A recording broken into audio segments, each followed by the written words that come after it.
Nicolas Cage. So many movies. Sometimes there's rage and sometimes there's boobies.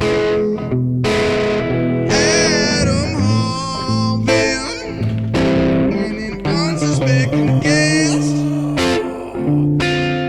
And you gonna watch what's coming up next.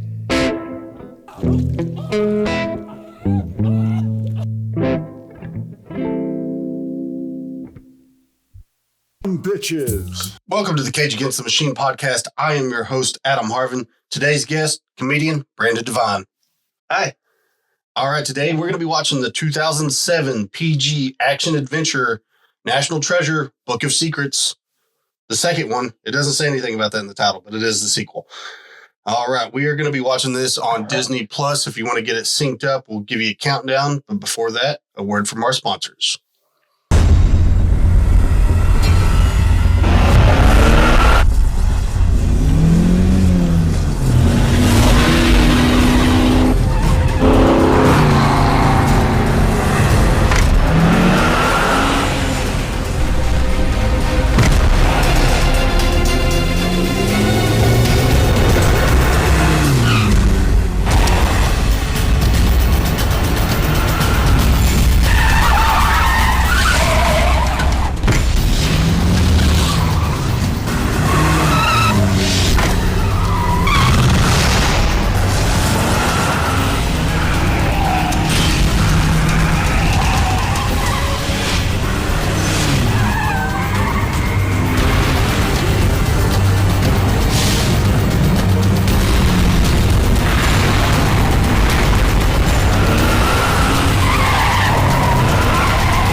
And we are back.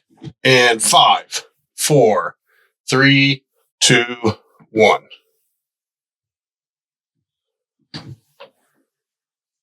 Oh boy. Everybody's hyped on the National Treasure movies. These movies, I was a kid when these came out. The first one came out when I was like 11, I think. And this came out when I was a freshman in high school. So I was like the prime age for these movies to come out. I probably saw this one a little late because I think I was 18 when this came out. I was so pumped when the first one I actually did not see in theaters. I saw it at a friend's house later, surprisingly. Second one, I actually remember. You saw the second one before the first one? No, I saw the second one I saw in theaters. Okay. Oh, boy. So it's been so long and I have CTE. I'm not going to remember shit from this one, I don't think. So you see how that guy didn't have a leg and stuff like that? So when they're looking for extras for movies, they'll put out a call for people that are like, we need people that don't have arms or don't have legs. Yeah, that's what Zach Amico always talks about in like doing Toxic Avenger and stuff like that. There's a dude, like they do a scene where the dude loses his leg, but it's a guy that's actually an amputee that they put a fake leg on. Zach Amico was actually the first person I did a movie audition for way back in 2012. No shit, really? Niagara Falls, yeah. He always talks about, was it the one in the funeral home or it was a morgue or some shit? No, well, maybe part of the movie. A movie I did with him was called Return to Nukem High. And it was crazy. I've heard him talk about that one too. Yeah, they shot one that was in like a mortuary or something like that. Most likely. I didn't really get into it. Oh, I recognize that guy.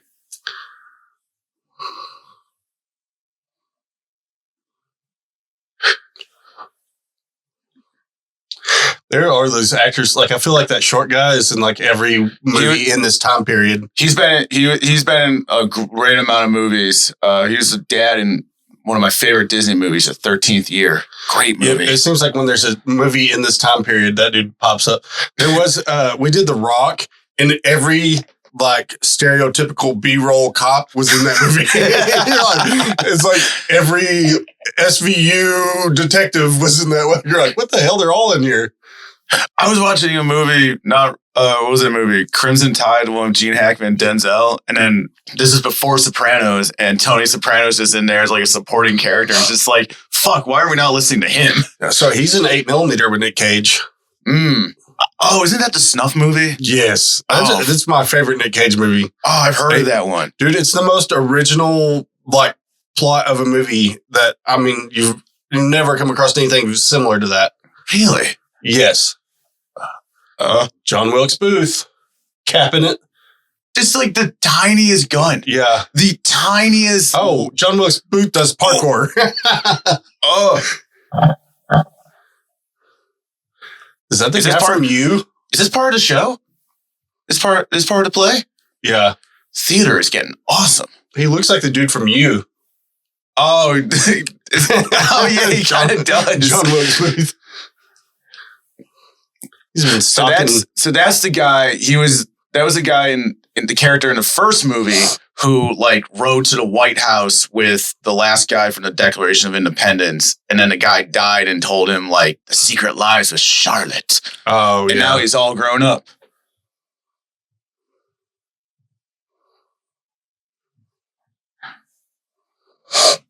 Everybody out, all of you.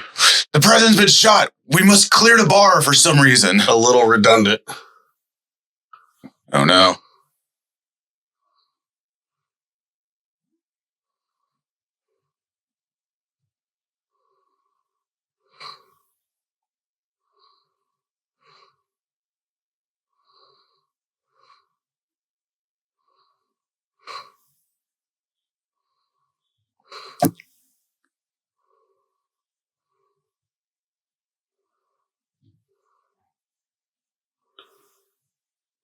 Damn, can this country go like a couple of years without a war? Not exactly. Your Netflix debt? Yeah. Can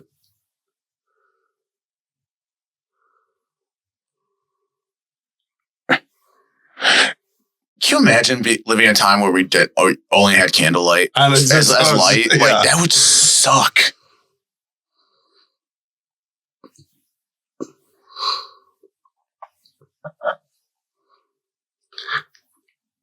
Bushwhackers. Everything like the Civil War and all that was so much more complicated than we actually learn in our history books and stuff. Yeah, sure. Like you think like the most thing is just like they're fighting over slavery. And it's like, no, there's probably a lot more to it than just that. The Union was trying to get France to come in on their side, and Abraham, and then, no. I think it was the South was trying to get France to come in, and Abraham Lincoln was trying to get Russia to come in on their side. Ooh. That would have been fun. Because I think at the time, Russia had some colonies in California. There was For real? Yeah, Russia and Spain were actually fighting over territory in California. Jesus. You think they were fighting over gold? I think they just had Russia was Russia had some territories in California. And he's literally looked the same for like the past 25. Like he just doesn't really age. I feel like Ed Harris has looked the same age. They've just always been old. He's like Ric Flair. Yeah. I was watching that Iron Claw documentary that's on HBO now. And you're like, Ric Flair comes out in like the 70s and you're like, he's still fucking old.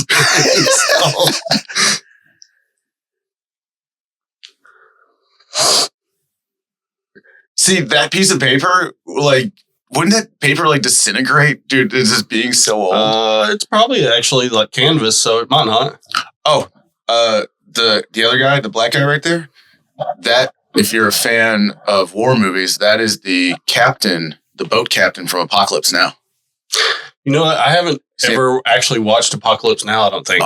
Probably one of the most well done war movies ever. I started watching it. I'm surprised I haven't, because I used to be obsessed with war movies. Oh, it's so good. Saving Private Ryan is pretty badass. Saving Private Ryan, I think, will always be one of the GOATs. Yeah. Spielberg, that's probably one of Spielberg's pinnacles is just the D-Day scene in itself. Yeah, the D-Day scene is nuts. Oh, my goodness. You see young Vin Diesel's in that. Yes, he is. Yes, he is. He dies pretty early on, but... And that led him to his true family. Yeah. that led him on the path to find his Minus family. that one guy in the first movie that they never mention again. Dude, there's so many people from that first movie. There's that kid that gets shot because he bet his dad's car and then lost. Yeah, the other guy's like all those people. That other guy just never appears again. And then like 15 years later in like Furious 7, the one guy Hector, played by like that one Southern California actor who only plays people named Hector, he shows up again. Oh yeah.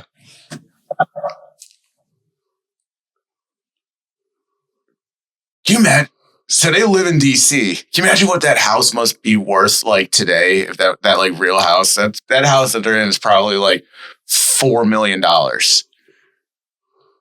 Sure, our taxpayers pay some. Okay, so as an actor, since I started a journey of wanting to be in movies and television, stuff like that, I always think to myself, like, what kind of actor could I be? What kind of characters could I play? Riley Poole is a prime example of like, I can't be Nick Cage, but I could totally be Riley Poole. Yeah. You know, he's the guy from The Hangover. He's one of the friends from The Hangover. Yeah. He's that he's in the movie for like 10 minutes. Yeah. But then the whole movie is like, the whole movie's about him, but he's only shown for like 10, 15 minutes in the movie. Nick Cage has done like, in this like 2018, 2019 run of doing terrible movies, he's done a couple movies where he's on the front cover, but he's in the movie for like 15 minutes. Like he's the starring actor supposedly, but then you watch the movie and you're like, he was in there for, I think damn it, I can't think of it. It's Kill something. But it was definitely like that. Me and Conrad did it. I remember. That's one of the things is having a name attached to your movie is so critical at points of like, if you can get like, you know, someone as big as Nicolas Cage, people automatically like take your movie like completely seriously. Be like, wait, there's Nicolas Cage in this? Oh my goodness. That's like Donald Trump just always leased out his name on stuff. He didn't actually own the majority of those buildings that had his names and stuff on. But seeing a name brings people in. He just leased his name to him. That's why he got in trouble with the Trump College thing. Really? Yeah, he didn't really have anything to do with it other than he just loaned his name to him. The Templar treasure. Damn. Can you imagine being millions, debt $6 million to the IRS? That would suck.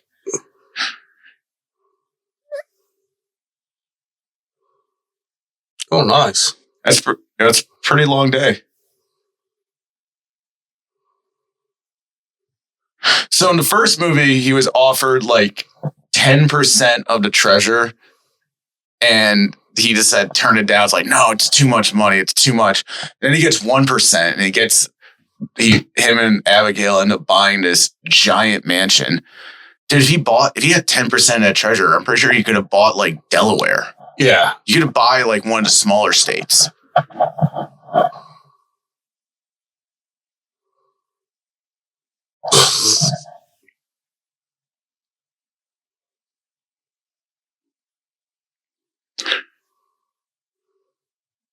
Were people back in 2007 comparing Nicolas Cage to Marilyn Manson? I don't know. I think Marilyn Manson might still been skinny. Oh yeah, this is before he got before he got dad bod. Oh boy.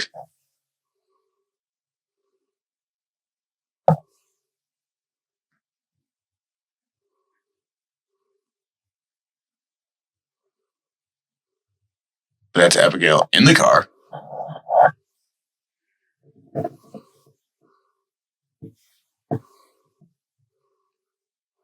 Real dork. Only works in the White House.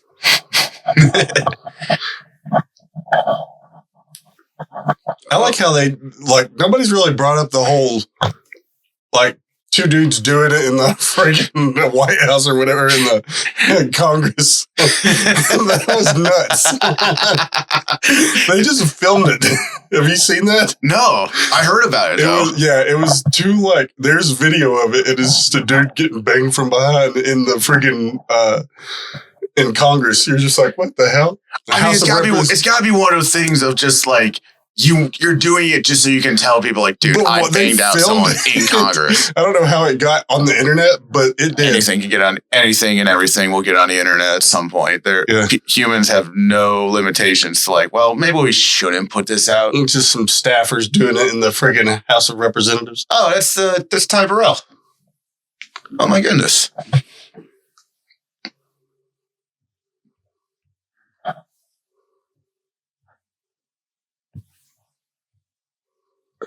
I'm gonna be a little sexist here. I don't think White House curators are gonna be as cute as she is, probably. Probably not. She probably hasn't been out in the sun in a few years. If you're like 200 feet below the streets of DC, like in these airtight vault rooms, like handling all of the most precious documents, like good chance you're not hitting a gym or, doing yoga or doing whatever. Just Hollywood, just typical Hollywood stuff. Yeah.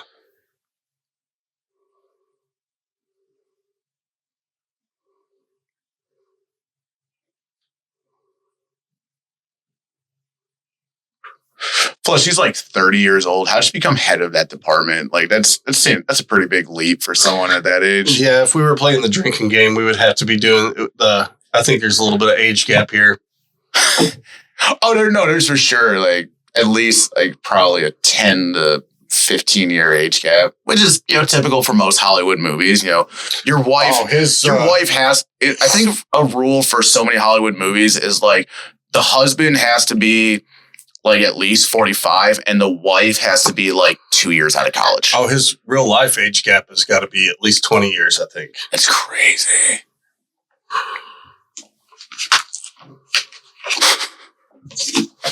I don't know if I have that on here. Wonder. So, yeah, she was 26. Yep, she's 30 years younger than Nick Cage. Sounds about right, man. Sounds about Jesus. Riko Shibata.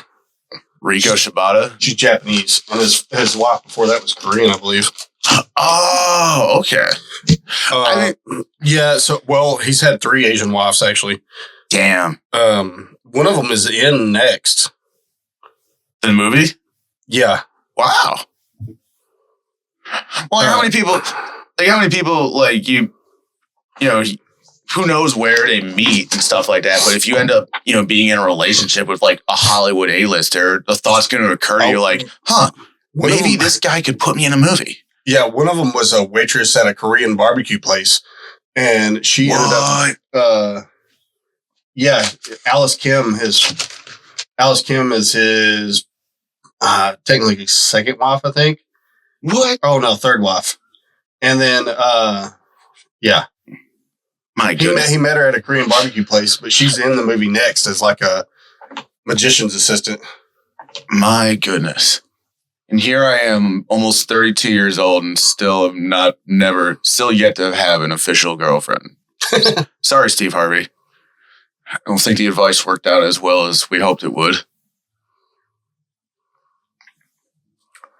This movie was as a kid, first movie I've ever seen with Mr. Harvey Keitel. So every time I see Harvey Keitel, the first thing I think of is the National Treasure movie. Is this before Little Nicky?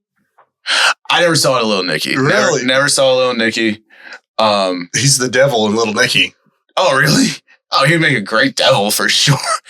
You ever seen Mean Streets? I don't think I've seen Mean Streets. That was like, again, he's like 30 years old in that movie and still looks like 50 years old. Yeah. But it's like it's Scorsese's like first major movie. Oh, really? Yeah. And oh my goodness. So Harvey Keitel is in Bad Lieutenant, yes. the original one. Nick Cage is the same in Bad Lieutenant, Port of New Orleans. so Port of Call, New Orleans or whatever. Now, because my Instagram is just full of Nick Cage shit, someone put a picture of them filming this, and there was a picture of Harvey Keitel and Nick Cage and then a couple other guys in there. And I put on the comment, I was like, there's a couple of bad lieutenants in this picture. Nick Cage's stand-in commented underneath my comment and just said, uh-huh. And then I was like, holy shit, did Nick Cage's stand-in just comment on my comment? And he goes, uh-huh. And I was just like, oh, that's awesome. Stand-ins are... Yeah, so Marco Cyrus is the stand-in. So he was the stand-in on the first National Treasure. And I think that is the last one he did with Nick Cage. What? Yeah, so he worked with Nick Cage for like 10 years. It's a very coveted role to be able to get in Hollywood, is being a stand-in. Just none of the fame. None of the fame, but like you're still in a way like portraying the character and like doing some of the work. But you basically just show up on set, you stand on your mark, you wait for them to light it up correctly. You'll probably do some action and stuff like that, like run here, do this, all this kind of stuff. And then it'll be like, all right, bring in Nick. And you just go back to your trailer, or you go away to craft it or do whatever.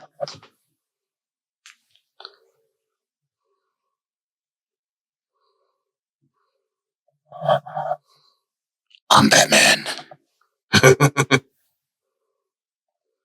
Can you imagine someone saying that in like the 1850s? Be like, I'm Batman. Yeah. Just like, what? You'll understand in 100 years. The original comic book drawings for Batman are pretty freaking terrifying. Yeah. I can only imagine. It was like literal Batman. It wasn't like due to the costume. Nicolas Cage ended up portraying. Oh no, that was Spider-Man. Yeah, he's Spider-Man. That was Spider-Man Noir. So that they're filming that right now. I can't believe they're actually turning that into a real show. Yeah, like not even a cartoon. That's going to be a live action show. That's crazy. I wanted them to do Spider Pig. I was hoping for a spinoff of that.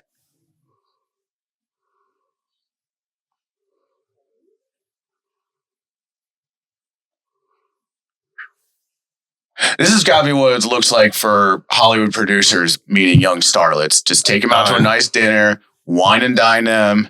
I feel like they're saying her name weird. Pretty sure she said Abigail.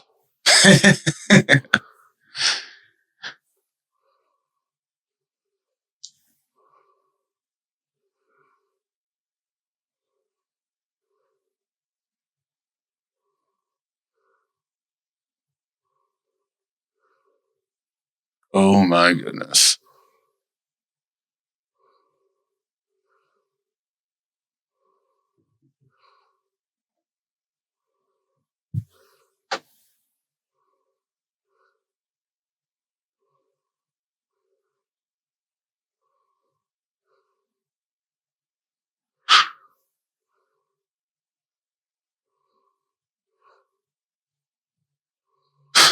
Lead.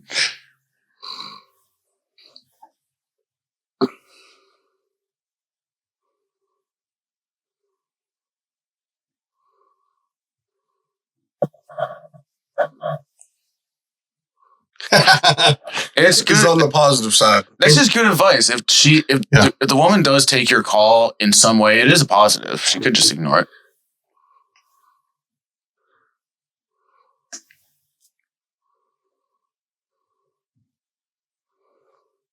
I like the conspiracy theory that the Statue of Liberty is trans. Have you seen that? I've heard that one. Yeah. I mean, dude, it is French, and dude, it has tits and a strong jawline. Dude, if it's a statue of a lady from France, there is a good chance it could be a dude. It might be the whole Shakespeare thing where they're all dudes. It was like it was maybe just a dude being a model for it. I played 3 different characters when we did Macbeth in high school, but they actually brought in a couple girls from outside schools to play girls and stuff.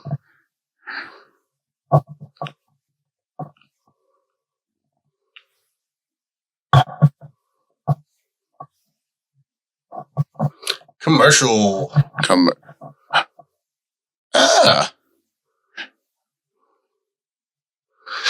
Jason Bateman's playing Batman now?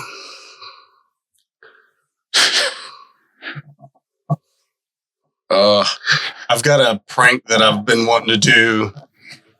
I wanted, of course, I could never pull this off. But if you did, like a Judd Apatow movie, like Knocked Up or This Is 40 or whatever, and then when you're filming the movie, you just say it's like Paul Rudd is the main actor, shoot a scene, take him out, shoot the exact same scene with Paul Rudd. So just swap Paul Rudd and Jason Bateman out and shoot the movie exactly the same all throughout with just changing the lead actor, and then release it in half the country with Jason Bateman and in the other half of the country with Paul Rudd. it'd be like just a prize. You get to go. It's like, who am I going to see tonight in this movie? Damn it! I wanted Paul. Yeah, you get people arguing and be like, Jason Bateman's awesome in this movie. And they're like, no, it's Paul Rudd. And then you switch the cities that they were released in. You switch them. So everybody has to go see the movie twice.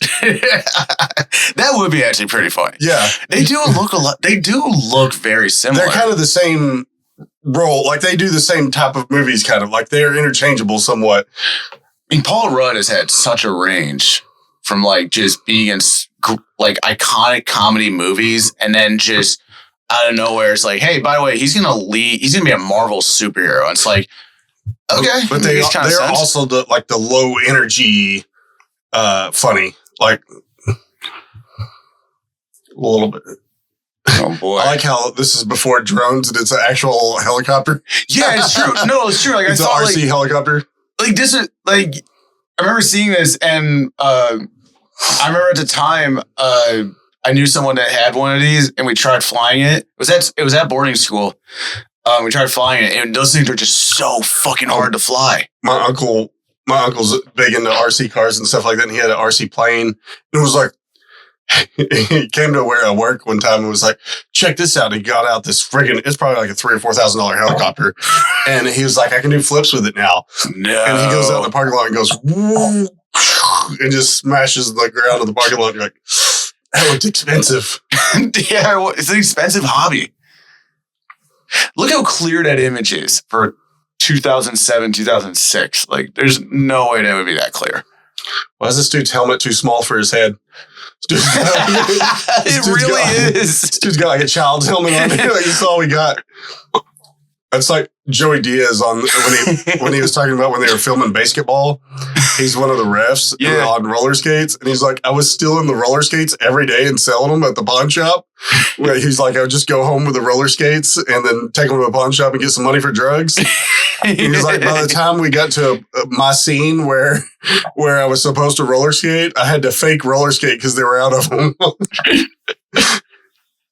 Oh my goodness.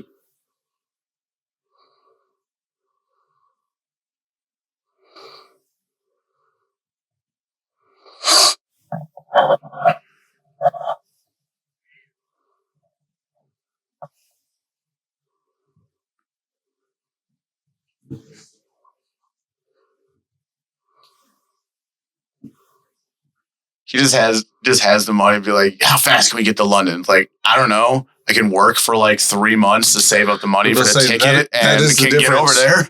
That is the difference. And if rich people weren't dying in the Concorde jet left and right, they'd probably be even.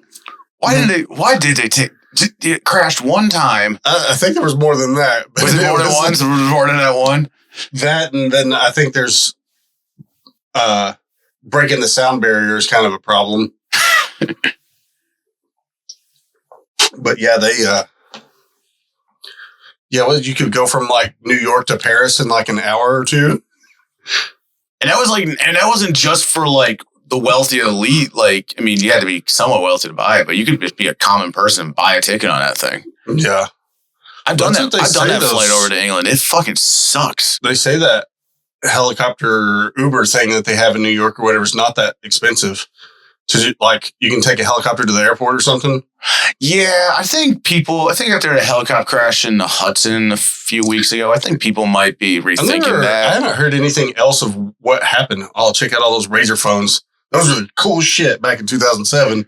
Dude, my brother, he got a razor, and then he put it on top of my stepdad's car one day, and stepdad just drove away, and we never saw the razor again. Oh shit! And he was so bummed, but my mom got him another one. I had basically it looked identical to a razor, but it was a Samsung. I think Samsung might have been my first one. It's just like it was like a black and gray like flip phone. Actually, 2006 was the first time. I had a blackjack for way too long. So one of the things I love about these, Jerry Bruckheimer is like the producer of this movie and stuff. And I never really, until I watched Captain America with my friend, I never really, I mean, I've always known about Bruckheimer, but didn't really like think about like just how many movies he's produced and been involved with. So this is just basically like, take like the action cinematic element of like The Rock and Bad Boys and like all those big movies, and let's just make it for kids. Yeah. This is basically a Bruckheimer movie just for kids. Yeah, but it is a weird, like, kids have no idea about this shit, like about the history and stuff. So maybe like teenagers, and I bet there's a lot of adults watching it. There's probably a lot of adults like me who are kids watching this and just still grow it is kind of a weird demographic with it being hit like this whole scene is so like because it's basically historical fiction. You would never pull any of this off in Hollywood, like in real life. This is just such Hollywood. Oh yeah, no. Just walks into a stall. Everything just works out perfect. Setting up, like taking apart camera. What I like product is placement. Like there's nobody in the bathroom. Like if there's just imagine there's you just hear him like talking and stuff like that while they're just taking a dump and be like, what's this guy talking about? Your whole plan is fucked up by one person in there taking a shit. Oh, he still has some booze from leaving Las Vegas. Getting shit faced.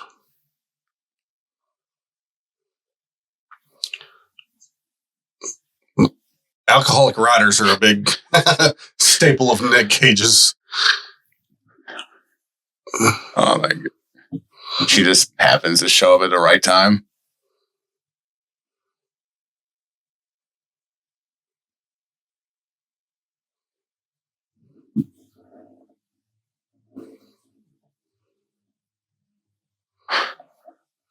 I've been outside that palace once when I was a kid when I got to go to Europe. Didn't get to go inside. Did you tickle the guards' balls? No, we tried. We were kids and we tried, yelling at them and doing like stuff to just make them. Those guys don't fucking move like that. They really have it down. I don't see how that became the standard. Yeah, like don't move. Right? It's like don't move unless there's danger. How do you good at your job by just standing still like that? But then we have the I forget what it's for. The guard. I think we have a guard that's in Washington D.C. that just marches back and forth all day. I forgot, and they get relieved of duty, but they just walk like X amount of paces, turn around, come back, watch it. I've been to the Arlington Cemetery, and they see the changing of the guards there. They just walk back and forth all day. I've done that before. He's sliding down the guardrail and doing a British accent. Take a drink after playing the game. A blighter.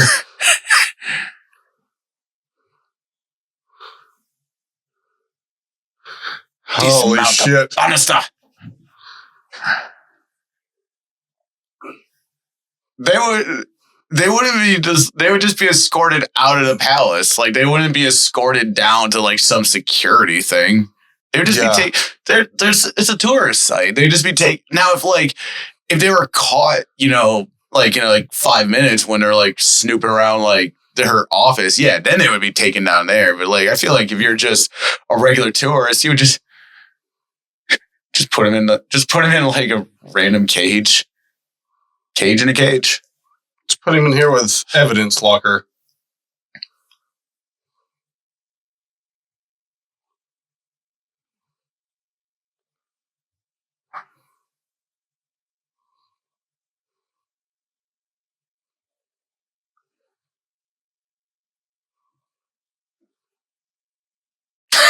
That's definitely a female move right there, turning a fake argument into a real argument. I think they're all fake arguments. That could be true. That could be true. We're just arguing for the sake of arguing. Yeah. It's all about your hormones. How hot would it be if we just start doing it in this cage?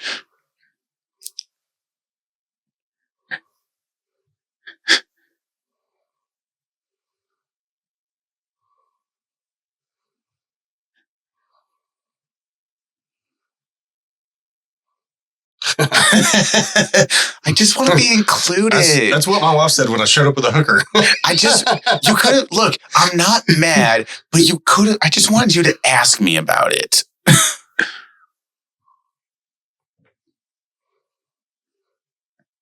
Ooh, that's hot.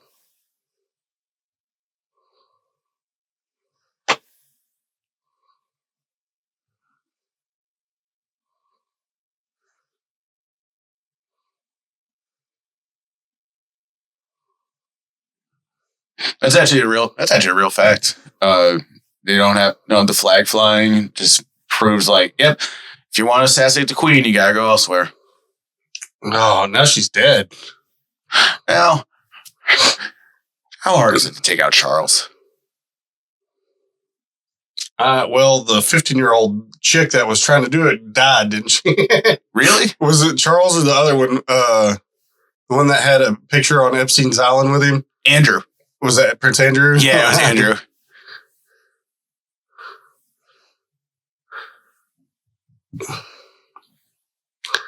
You think Meghan Markle ever saw this movie and thought, I'm going to live in that palace one day? She would correct you and be like, it's not Merkel, it's Sussex now. Have you seen that video?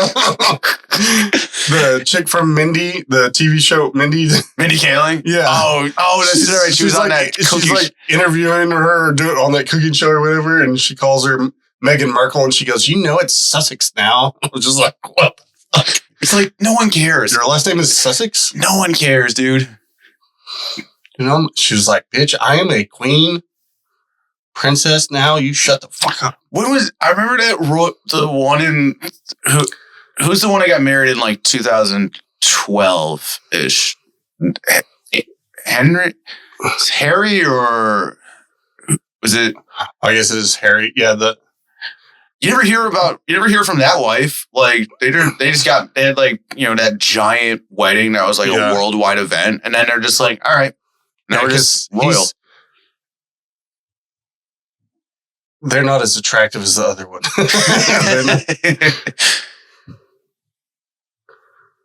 Ooh, puzzles.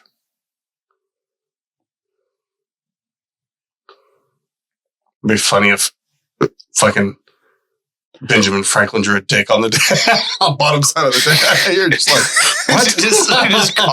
just carve a cock in there. I mean, Ben Franklin probably would. He was a really horny bastard.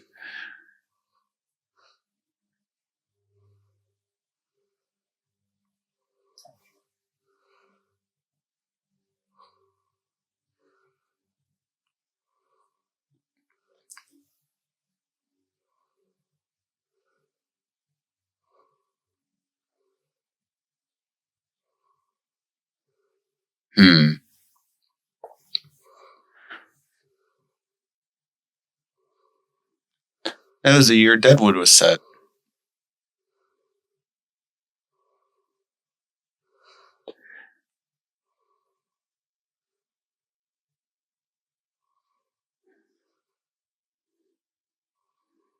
It's like a saw. The desk just collapses on them. How the hell could they make something this complex in the 1800s? It's the Tartarians, dude.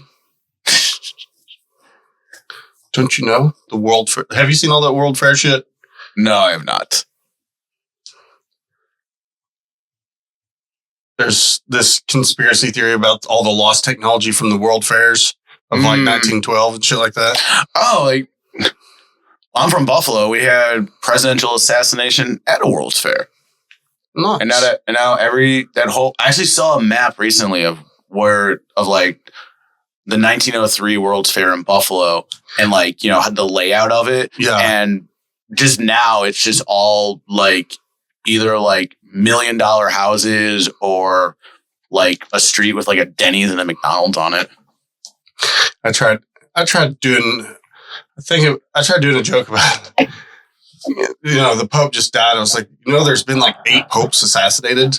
Really? That's why the Pope Mobiles like has the fucking bulletproof glass around it. Oh yeah, yeah. Like, yeah. I heard someone like say on like I think like a radio show one. It's like I think it was like Bam Margera's old show. Like, if the Pope's so holy and believes in like love and all this stuff, why does he like ride around in his like bulletproof bubble? Yeah, it's like because he believes in love and peace or whatever, but other people don't and want to take him out. That's fucking why. But the guy that's closest to God, there's been 8 of them assassinated. That's why, you know, they only let the president ride around in an open top car at one time. Yeah. Well, and we all learned how that turned out. The CIA, you know, that is weird too. That, you know, that car has handles for the Secret Service to set on there and hold onto the trunk and stuff. Oh my God. And they weren't doing it. They were like, that day. There's all kinds of weird shit on that one. The day the CIA killed the president. That's National Treasure 3 is. He finds out who kills JFK. That literally should be National Treasure 3. Did you watch that James Franco show that was about that? No, but I heard about it. It had the weirdest ending. So it's like he goes back in time to try to stop the JFK assassination. Nice. And he stops the JFK assassination. And then when he gets back to his timeline, everything's nuked. Wait, so like he changed everything's fucked up? He saved JFK, but then the world got nuked. Oh, he got nuked. So it just gets back and there's nothing? Yes. Oh, well, good. Okay. It's like how they say in Full Metal Alchemist, for every action, there's a reaction. It's like, you know, you gotta.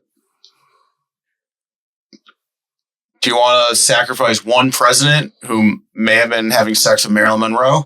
Or do you want there to not be American? Him and his brother. Him and his brother. That's the rumors. I feel like it's gotta be like, I've always wanted to believe that's true. Like, if you're the president of the United States, like, you definitely could just call up someone like Marilyn Monroe and be like, yo, do you want to have fun? She'd probably be like, sure, why not? Oh, the Nixon tapes talking about the Bohemian Grove are hilarious.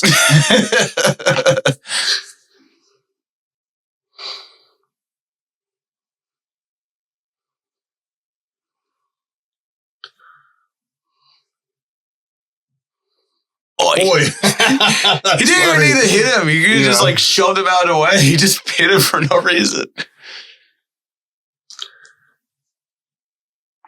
Bad guys always drive the Range Rovers. What are they? Where are they driving? A Mercedes? Yeah, I do think it's a Mercedes. I do think it's hilarious the trope of like the amount of like Volvo station wagons in movies is insane. And I guess Zach Amico said it is like a trope that they teach in film school to establish that they're middle class. That does make sense. Like, there's not that many Volvo station wagons on the road these days, like, but they somehow end up in all these damn movies. Yeah, I mean, it would be true if you see, like, you would like if you saw the main character driving like a minivan, you would actually assume, okay, he's probably got a family. It's just a random car to pick, though. And that's the thing too, is like if it's I guess if they're lower middle class, they just drive an older Volvo. And you're like, what the Volvo, my dad got into a real nasty car accident when I was like 5. His second DWI, I think. And but that Volvo, thank God for Volvo, man. That car saved his ass.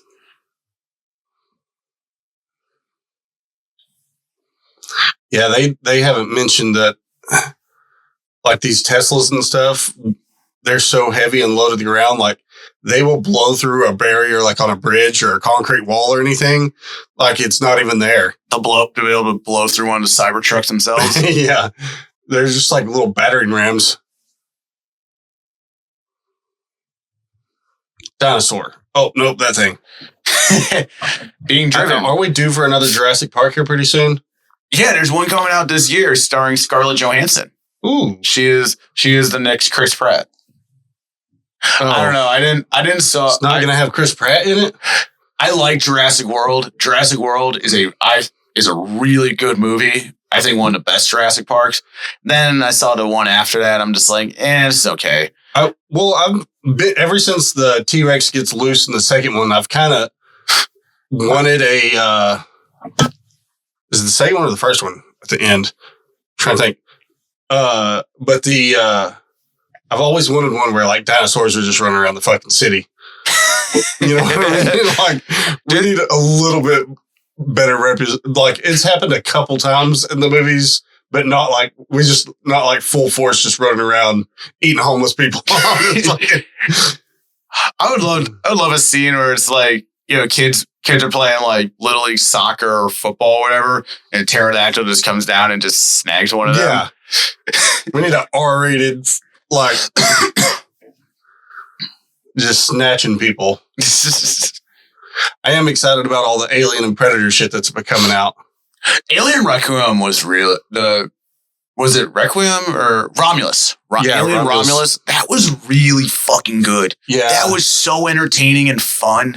I like Prometheus and... I never got the hate from Prometheus. I always thought like, well, this is supposed to be the origin of Alien. But they just didn't, but they never like announced it as it. It was just like you had to watch the movie and be like, oh wait, this is connection to Alien.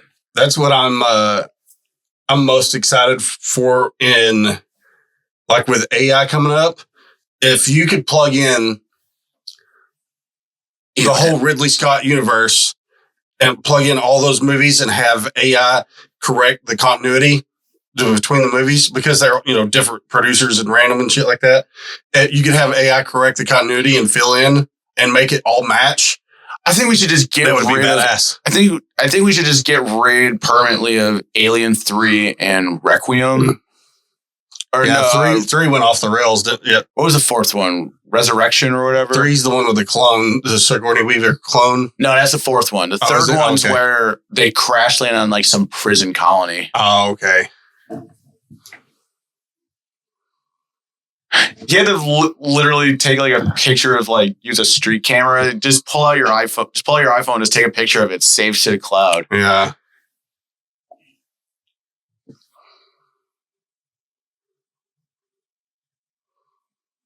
How can you identify it from that? Okay, maybe that looks a little clearer.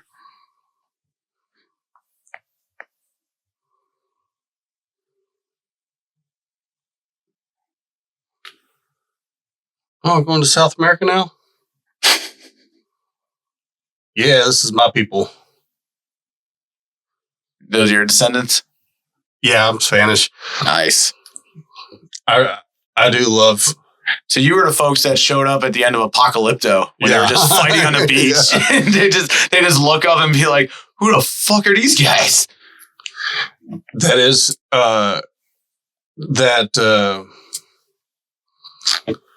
Oh shit! Graham Hancock has that book called War Gods. That's and I guess it's basically historical fiction, but it's like supposedly pretty historically accurate for him about how Hernan Cortez landed. Didn't Cortez just like come through and just rape and slaughter and murder? Not really. So he burned the ship so his men couldn't leave or go back, and then they. It was just by happenstance that there was a tribe of Indians that there was a shipwreck, and they had ate or killed everybody but one Spanish dude, and the dude had been their prisoner for so long that he learned their language, so that prisoner could translate the Spanish to their language. Okay. And then there was a woman in that tribe that was supposed to be given to Montezuma. So she knew their language and the Aztecs' language. So they could communicate through these two translators with Montezuma. Wow. And then the Spanish showed up to Montezuma during an eclipse. and they thought Montezuma was Quetzalcoatl. So like they thought he was like this feathered serpent god. And they had never seen horses before. So they didn't know that, like at first they thought the men were attached to the horses, like that they were.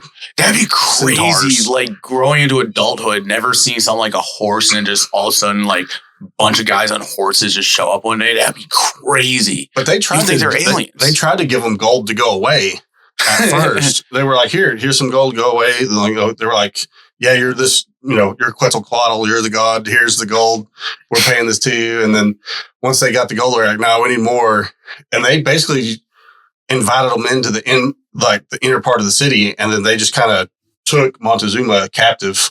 Wow. And then they convinced all the surrounding tribes that were being oppressed by the Aztecs to attack them with the Spanish, because they were extremely outnumbered.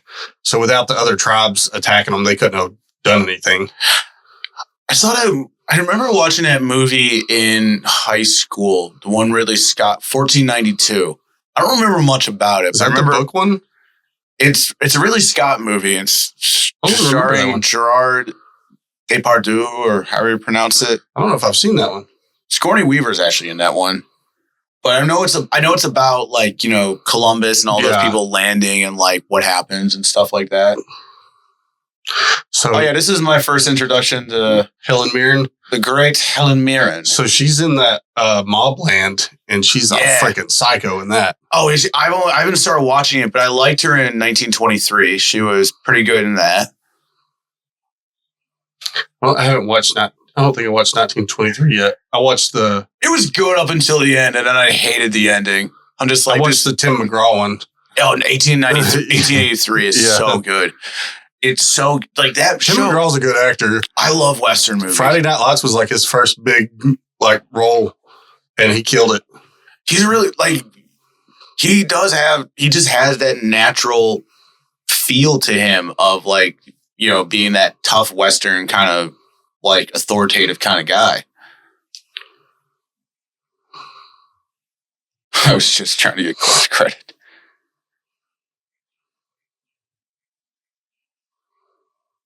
Ooh. Damn. Dude, no matter how old you get, husband and wife are just still going to just fight constantly.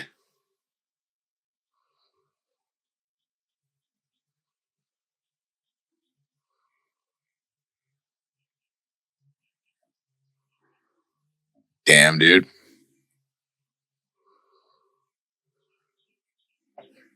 I was like this kind of scene right here, just college kids all about. This is the kind of scenes that I would have been cast in LA. I was definitely part of days where I would just go to a set. I'd get hired onto a set, and it's just 100 young people just all right, walk around here, you walk here, you skateboard over here, and you throw a frisbee. And meanwhile, the main actors are just having a conversation. Is it God damn, what's the Michael J. Fox werewolf movie? Teen Wolf? Teen Wolf.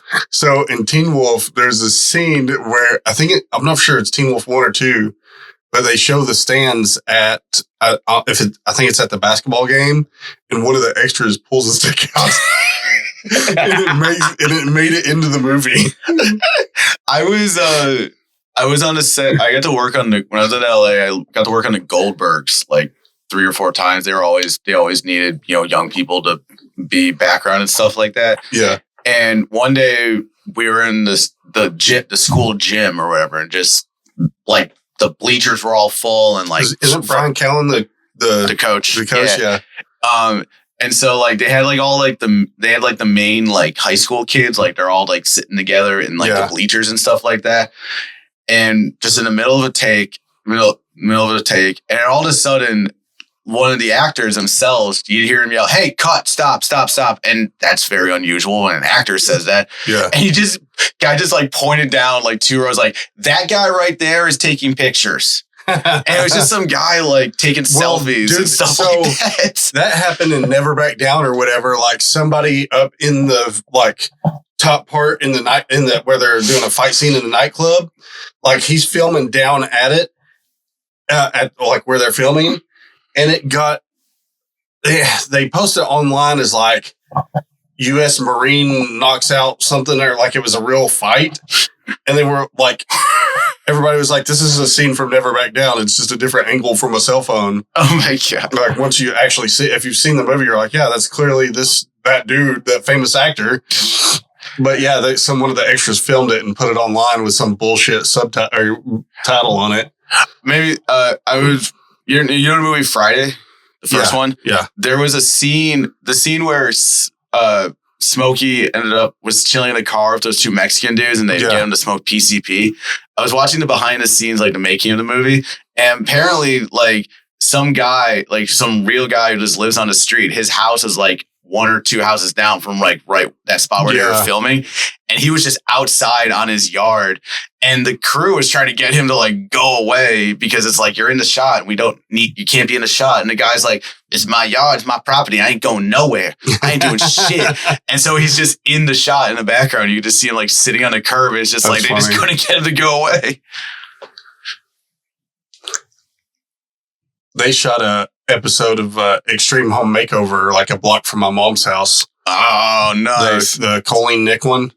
The one from her daughter's Morgan Nick, the one that went missing from out. You're not from around here, so you might not know. So, no. So she actually, like my wife went to kindergarten with her in Ozark. And then I coached her, I guess it would be her younger brother, in like Little League basketball and shit like that. So like I know, but they did an Extreme Home Makeover. What? Like a block from my mom's house. That's nuts. And I worked at Subway, so we were making sandwiches for the crew and stuff every day. Mm.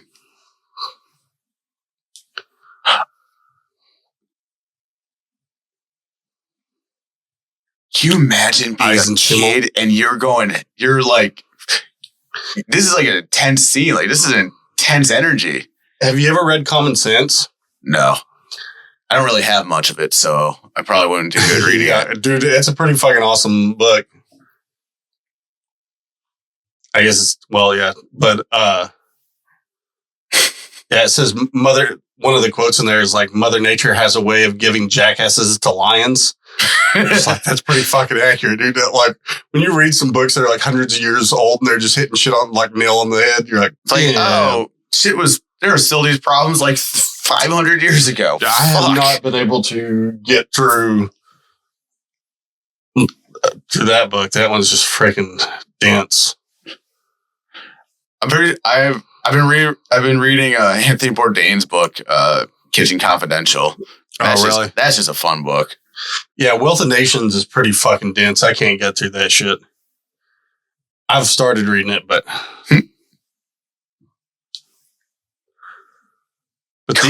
these dudes were so crazy fucking smart. Oh my goodness. That is just some random set somewhere on a soundstage. I used to hear, I don't know if it's actually true or not, but I heard they use the Arkansas State Capitol for a lot of White House scenes in movies because it looks so close. That makes sense. If you can find places that can just give that look and feel of it, that totally would make sense. I mean, even on the outside looks pretty closely. I mean, not the landscape around it, but the building itself looks pretty close. Hmm.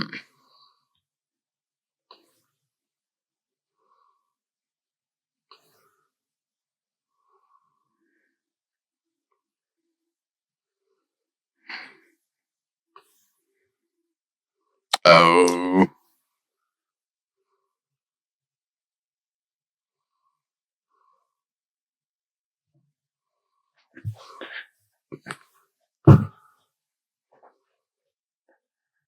I like Nick Cage's suit in this. I'll rock some pinstraps. That is a nice looking suit. I feel like that's like a very summer kind of suit. I'm doing my first music festival, and I'm like, I'm gonna order some goofy hats and shirts and shit. Is it the Flux one? Yeah. Nice. Yeah, Nick was telling me about that. Nick was showing me all those pictures and stuff like that. It looks like it's gonna be a really fun time.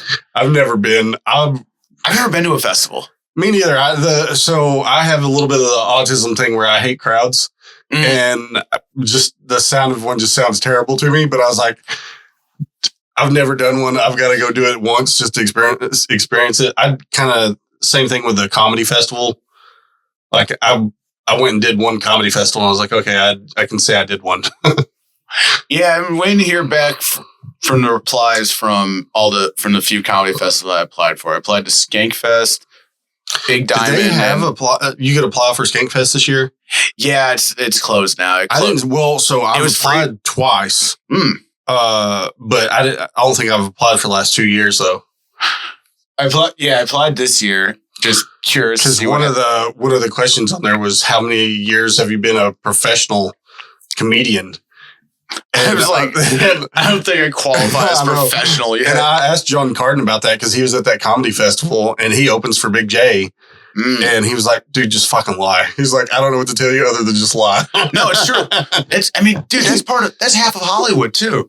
That's just half of Hollywood. It's like if a casting director or producer asks you if you can do something, the answer is always yes. Can you climb? Can you rock climb? Bro, I'm a professional rock climber. Yeah. Like, do you know anything about being a firefighter? It's like, dude, I was a firefighter for like 10 years before this. I got this.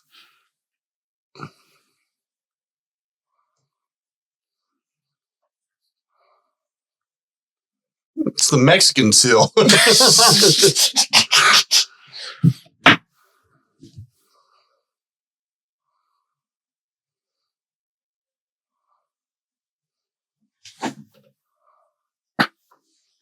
I mean, you could totally just tell them without showing them in your book, but you just want to show them in your book. Yeah. I do that all the time. I did a podcast like 3 years ago where I'm like talking about demographic change and how they're going to try to flood the United States with illegal immigrants to try to make up for the demographic change of like the declining population and shit. Yeah. I did it like 3 years ago where I was talking about the stuff that the news is talking about today. And a couple times I'll send the link in comments when people start like talking about it now. I'm like, dude, I was on this shit 3 years ago. Nobody listened. I was like, you could see all this stuff coming if like pay attention. I've this past 4 or 5 years has taught me like, oh, you really actually have to care somewhat about politics. Like as an adult. So I didn't even stumble upon that. Like I was studying economics and just kind of stumbled onto politics because like I wanted to learn about economics, and then as a byproduct, I learned about politicians and shit like that. I'm not kidding. I had an econ class my senior year of high school, and technically I failed it. Yeah. But my teacher told me I'm going to give you a passing grade anyways because I feel sorry for you. And I'm just like, cool, sweet, man, I'm out of here. But what you read, like what they teach you in economy in college and high school and stuff is not correct. It's not. They don't teach you they don't teach you the way how the real monetary system works. Because that's a Henry Ford quote is like he has a famous quote of if the American people knew how the actual monetary system worked, there would be a revolution before tomorrow morning. Oh, just like how most people are getting like screwed over and like the few there's like a small percentage that make all the money. Well, kind of thing. They don't know how fractional reserve banking works. And the way fractional reserve banking works is just like a cheat code for bankers. Oh. But most people think that the bank is loaning out your deposits and stuff like that, the money that you put into the bank. That's not how they're doing it at all. They actually create. It used to be that they had to keep 10% of reserves, like to cover the money if there was a run on the bank. That's not even the case. They don't even have 10% of the reserves now. Oh, that's right. I've heard like someone say on a podcast that like, is there all that gold really in Fort Knox right now? It's like, or is it just actually fully empty? So pre-COVID, there was an estimated $500 trillion in derivative money. So imagine now that COVID, that's probably, we're over, I don't even know what's after trillions of dollars, but we're past trillions now. So, I mean, we've got to be over 1,000 trillion or whatever in derivative money, which is basically imaginary money that is side bets from the stock market. Lovely. And, yeah. So but like, if people knew that that's how money worked, they would be crazy upset. But most people aren't smart enough to comprehend how that shit works. I just know that I go to my job and I scrub toilets and change kegs and clean tables. Yeah. And at the end of the day, I earn whatever tip share that I earn from that day. Oh, yeah. I mean, good idea. Dude, why not?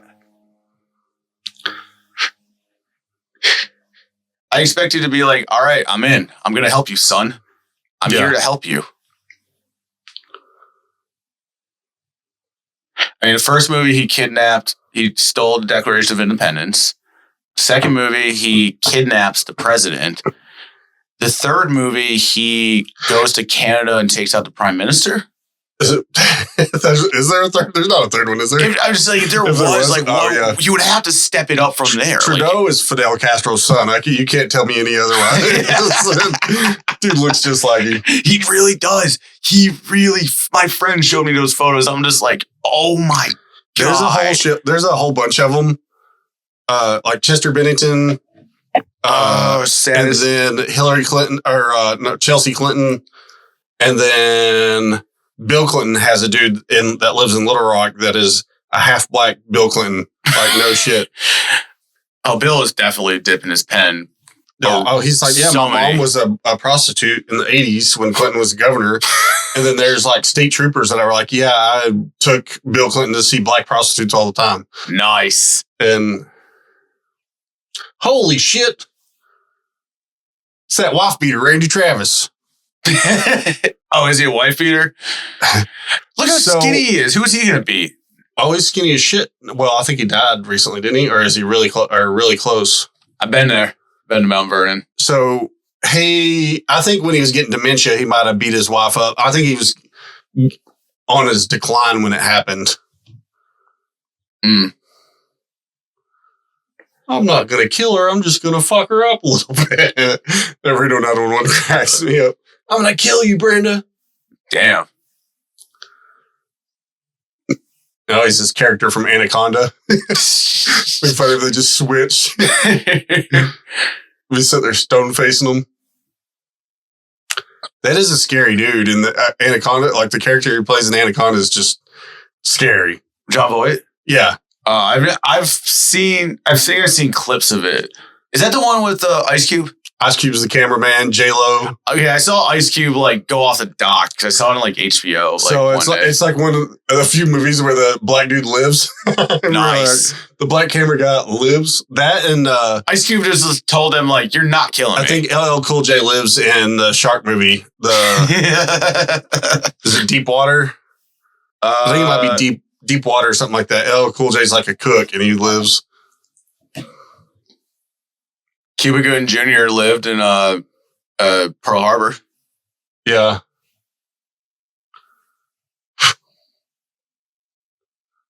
It's hilarious. I got no game tonight. Nick Cage is fucking awesome. He really is.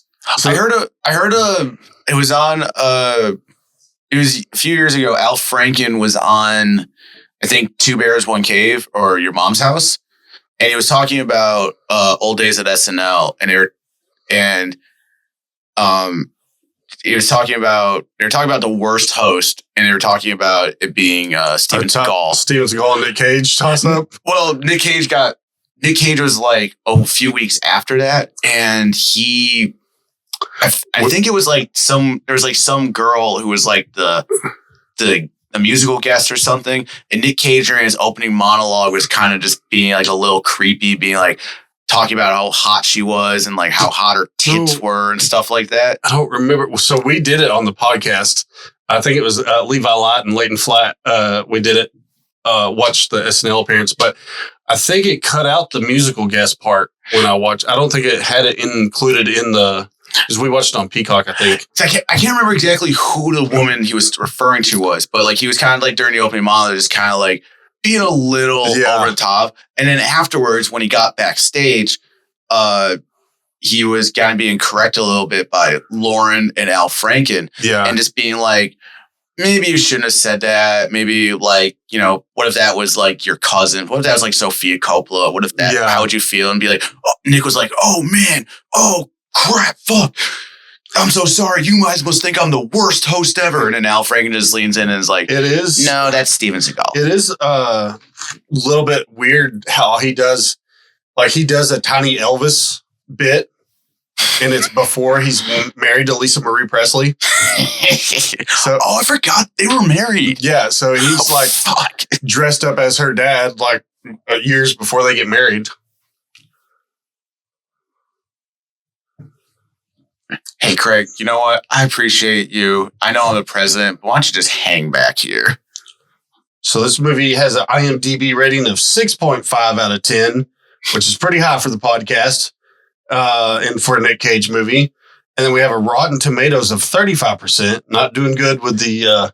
No, Rotten Tomatoes, I don't know. I used to think, as a movie, you think, oh, I would want to listen to the critics. The critics really know. The critics are usually and this is one, the popcorn score or the audience score, 67%. So people love it. Critics don't. Critics don't like anything fun. Because that's some of the things about movies is you want them to. I think at the core of most people want them to make sense, but I think overall more people just want to watch a movie to have fun. Yeah. Well, it's there's some jokes. I tell people sometimes, early, young comics and stuff like that. It's look, sometimes the joke doesn't have to make sense. It just has to be funny. It's it can make zero sense when you say it. As long as it's funny, people are there's this old movie, Snow Day, an old Nickelodeon movie from the year 2000. I think I remember. And there was a scene where the kids were all running away from the evil snowplow man. And then they're helping Josh Peck up. And just for no reason, there's just a fart sound. Josh Peck just farts for no reason. Yeah. It was just added just for fun.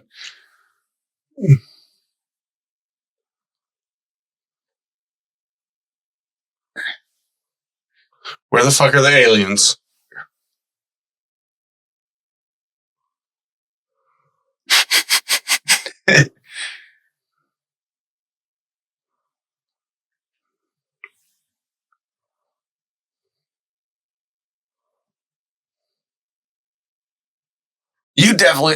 People definitely saw this movie, went to Mount Vernon, and tried to find this place. Yeah. For sure. We'll pull a comic pizza on them.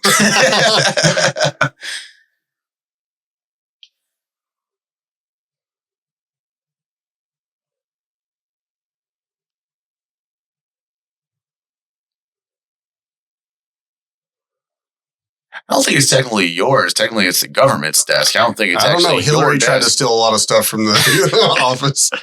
Well, that's what I remember hearing, after Trump left the first time, and there was all those news reports be he took all this stuff from the White. I'm just dude, if you're the president, I would be taking silverware. I'd be taking paintings. I'd be taking a couch or two. I think Hillary did take a bunch of shit when Bill Clinton left. Come on. Why would you not take some shit from the White House? If you're pretty sure, I'm never coming back here, why the fuck not? Yeah, I think they were sued by the National Library or whoever the hell's in charge of that shit. This movie had an estimated budget of $130 million with a worldwide gross of $459 million. 400. I mean, for 2007, that's pretty good. Killing it. Yeah, it's pretty good. Those are pretty good numbers. As long as for studios, as long as you make back the money you make and make more on top of it, they're pretty good. 329 mil.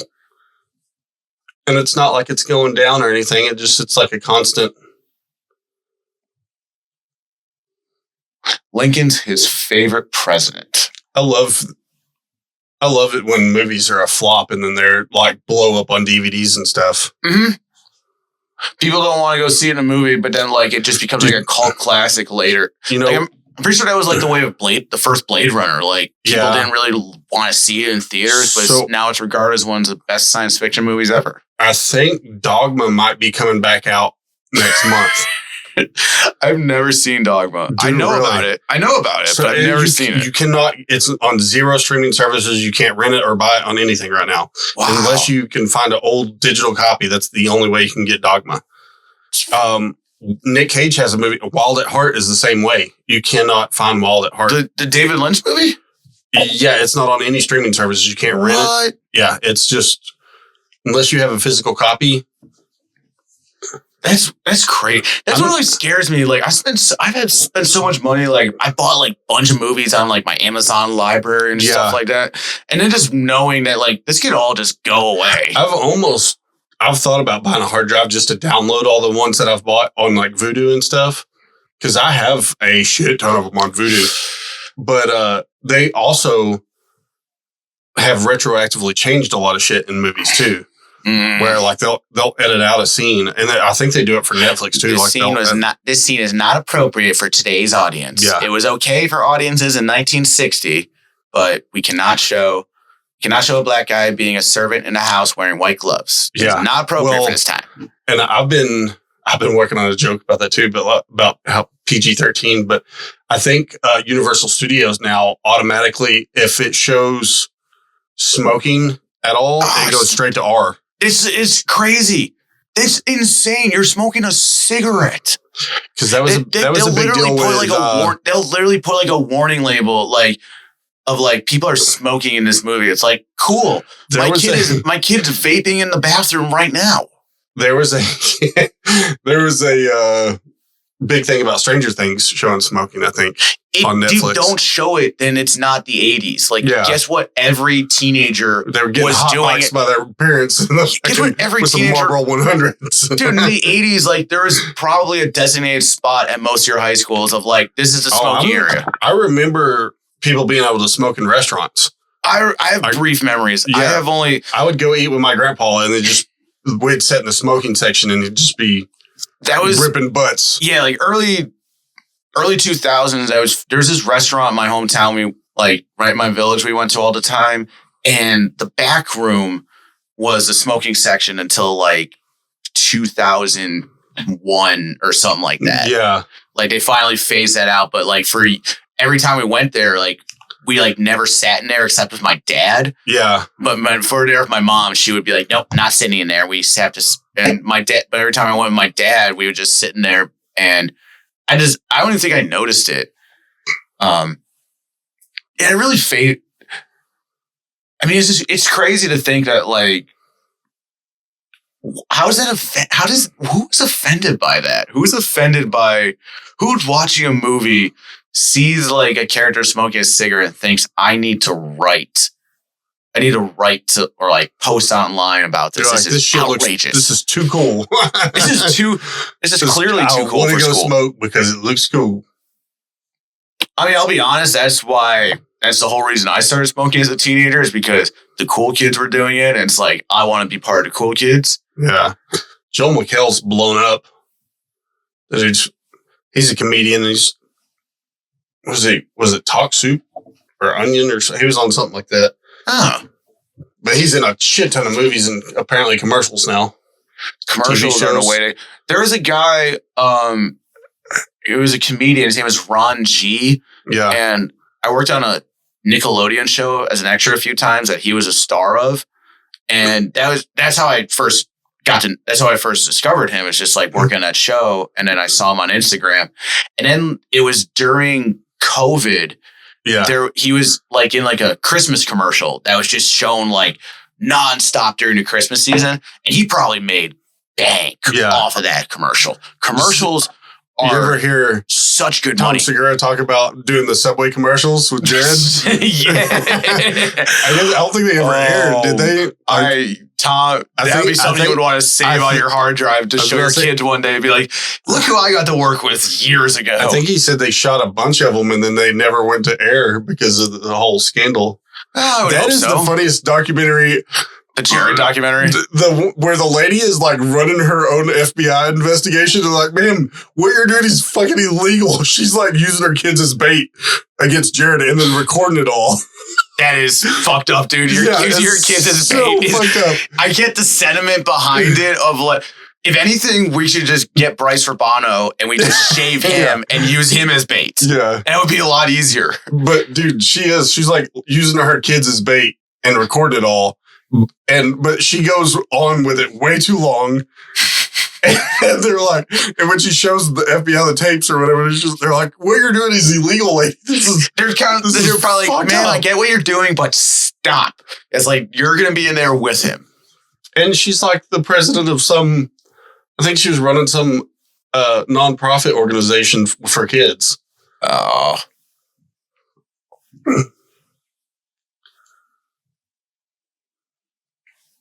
How does he remember? I always thought, like, how does he remember all those numbers? I would never be able to remember, like, all those numbers, like, perfectly.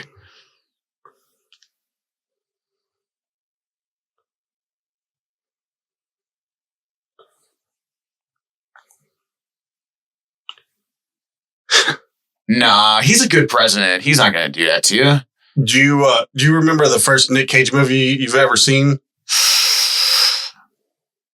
Honestly, it might have been National Treasure. I think a lot of people around your age, it's like, I think it might have been National Treasure. Because I wasn't watching Gone with 60 Seconds or Con Air or any of that stuff as a kid. So I think this might have been my first Nick Cage movie. I just was not sheltered at all. So I was like seeing, like, I definitely saw Con Air and Face Off, like, way too young. Oh my God. And then, but I think the first, like, I remember, like, my parents watching, oh shit, what's the, God damn it, I can't even think of it, but it used to come on TV all the time. Raising Arizona. Classic.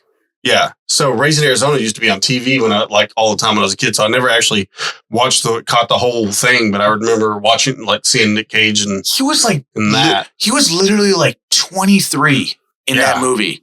He was like 23, but like playing like a grown criminal turned into like a husband, father. It's just like, dude, you're like a college kid. Which that's a Coen Brothers movie, I think, isn't it? Yeah. That was their second movie. Nice. Okay, let's be real. Like, that in the Book of Secrets, like, if there was a presidential Book of Secrets, like, what do you think would actually be in there? I'm pretty sure, you know what would be in there? The photos of JFK and Bobby double teaming Marilyn Monroe would definitely be in there. Check this out. The written, like, plans or whatever for, like, the Dealey Plaza assassination. To be like, all right, when a car gets to here, all 6 of you fire at once. And that way, no one will be able to pin it. One of the first jokes I ever wrote, I was trying to do a bit about Donald Trump sending Kim Jong-un a dick pic with him pushing the nuclear button with his dick. That would be so fucking funny. Look what I'm doing. Just calling him Rocket Man.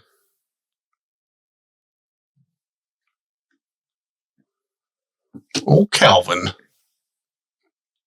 Who's named Calvin anymore?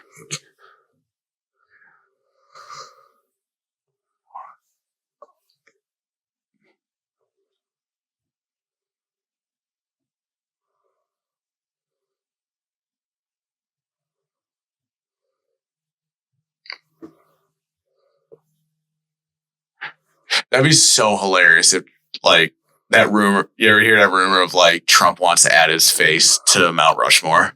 Oh, yeah. That would be so funny. Hey, so apparently when they were filming this, there was a high school that always has their prom at Mount Rushmore or some shit. So they had to they paid for this high school to have their prom somewhere else. They paid to bus them there and then give like door prizes and scholarships away to these students and stuff. Sounds like something a studio would totally do. Yeah. Oh, the secret page. What's on page 47? That and have somebody go to jail for Ashton Kutcher. Have you heard that? No, I've not. So I think it was the Smashing Pumpkins dude. I think it was him on Joe Rogan and he doesn't say Ashton Kutcher, but like people were filling in the blanks saying, but there's rumors that he killed somebody drinking and driving and somebody else that the studio paid somebody else to go to jail for him.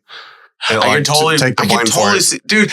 Totally could believe something like that. I wouldn't want to necessarily believe that about someone like Ashton because I do like Ashton Kutcher, but like totally makes a lot of sense. Shit like that, dude. Though I was watching the Confession Killer documentary on Netflix. Have you seen that?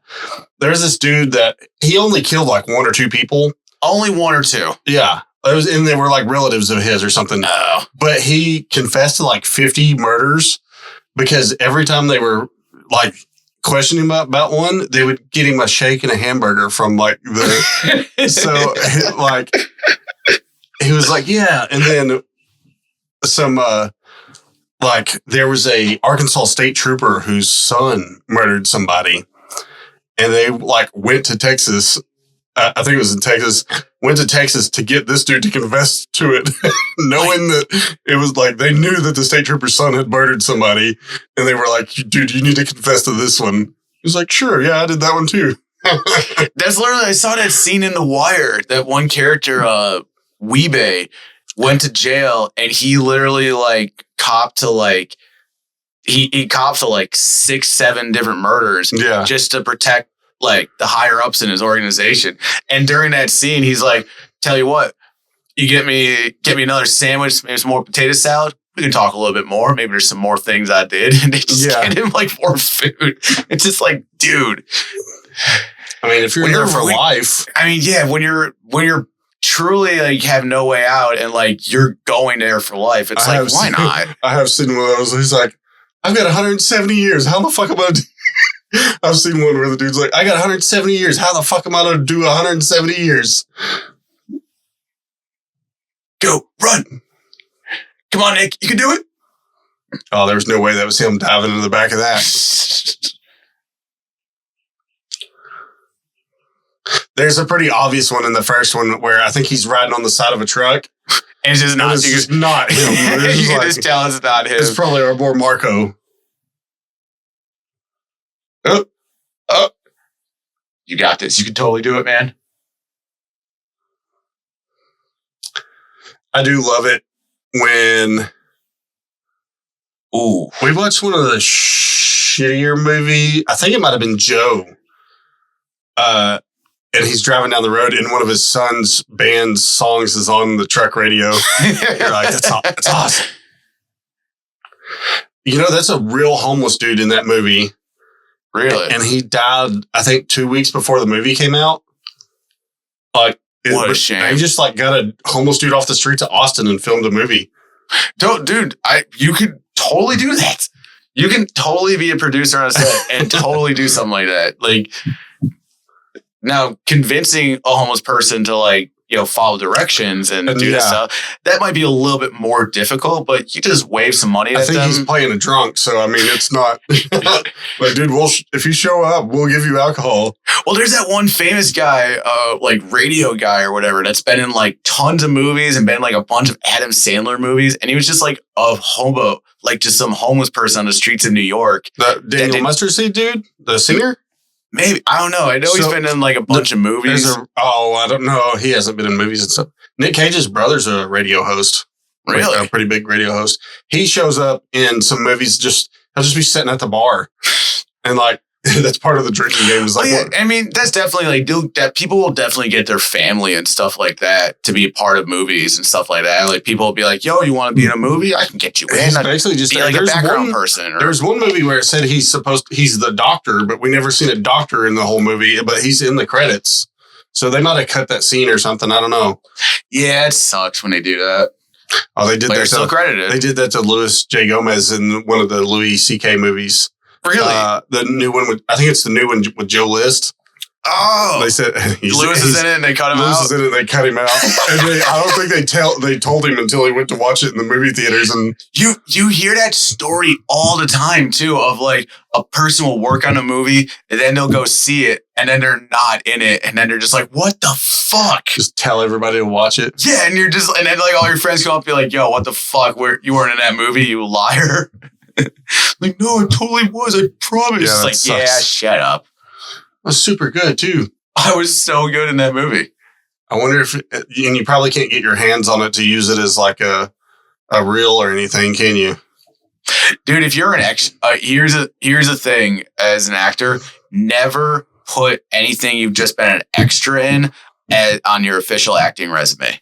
Never do that. Oh yeah. It's such an amateur move, and like a lot of casting directors hate that shit. Like you could put on there oh, I was in. I could say like, oh, I was in The Good Place, and I was in Dolomite Is My Name, and I was on Always Sunny in Philadelphia. Dolomite's from Fort Smith. Really? Rudy Ray Moore? Yeah. Nice. He was born here in Fort Smith. Well, they opened up the new Dolomite with him going, I was born in this shithole Fort Smith, Arkansas. They were like, sweet. I watched that movie. I saw that movie in theaters. I saw it. They play at the Egyptian. They had a special screening of it at the Egyptian Theater in Hollywood, and with a Q&A and I saw that movie. And 4 months later, I moved here. And he's basically admitting that he stole his persona from a homeless person in that. Yeah, pretty much. Hey, he's just like, I'm doing this homeless dude character. Aw. Tequila leads to fun times.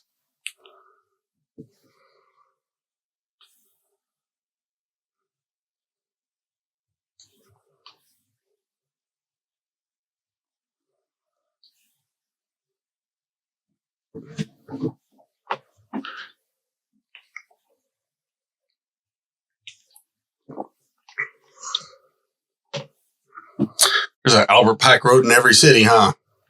There really is. A Confederate general, at least down here in the South. I think he's got some shady shit going on too. Well, like they don't teach you in history class that like they're good people in the Confederacy. And well, most of them, like General Lee and stuff, they were the reason were statues and stuff to them. They were because they were heroes from the Mexican American War.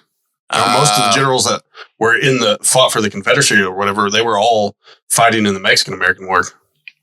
Like Tim McGraw's character in 1883, he was like a Confederate captain or whatever, and he was like the great guy.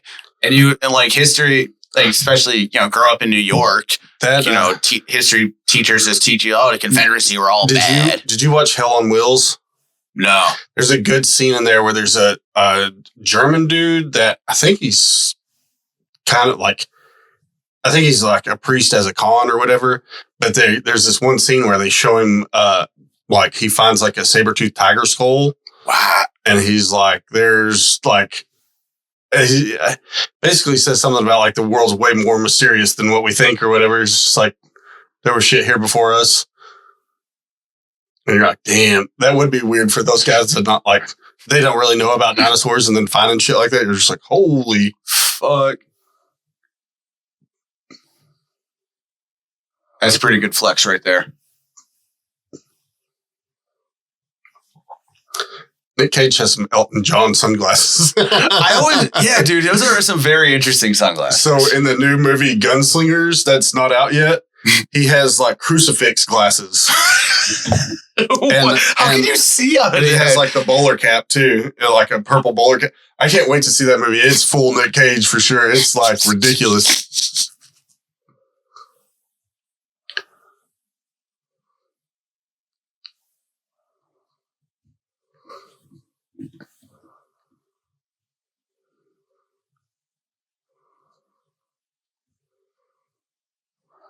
I'm confused. Is the city of gold in the United States? What are we talking about here?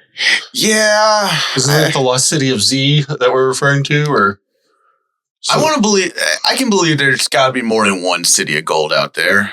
There's got to be at least one on every continent somewhere. Yeah. Who knows? Atlantis is probably made of gold. Oh, he's saying he'll fuck you up. He said, you want to catch these hands? Ed Harris, throw those hands. Ed Harris versus Nick Cage. That'd be a good fight. Yeah, Nick Cage, dude, and Rumblefish cracked me up so much because there's so many. Like he throws like 10 front kicks in a row, and that's how they're fighting. just front kick, just front pure kick. like Walker Texas Ranger style. Exactly. Just. Walker Texas Ranger was funny because he stops doing roundhouses after like season 10 or whatever and starts shooting people. He's getting a little too old to throw that roundhouse. That was a staple in my house growing up. My mom always had Walker Texas Ranger on TV. Cried when she found out that the Native American sheriff or whatever in that killed himself. What? Yeah, the actor. Oh, it's sad. The big Native American dude. I think he actually died, and I'm pretty sure he killed himself. That's sad. Oh, this scene right here, like they need water to like unlock the secret, and it's just like there's so much rocks up there, and they just have plastic bottles of water. Aquafina. Product placement again. Vodka. Yeah, they really show off the Motorola's in this. It's like the iPhone before.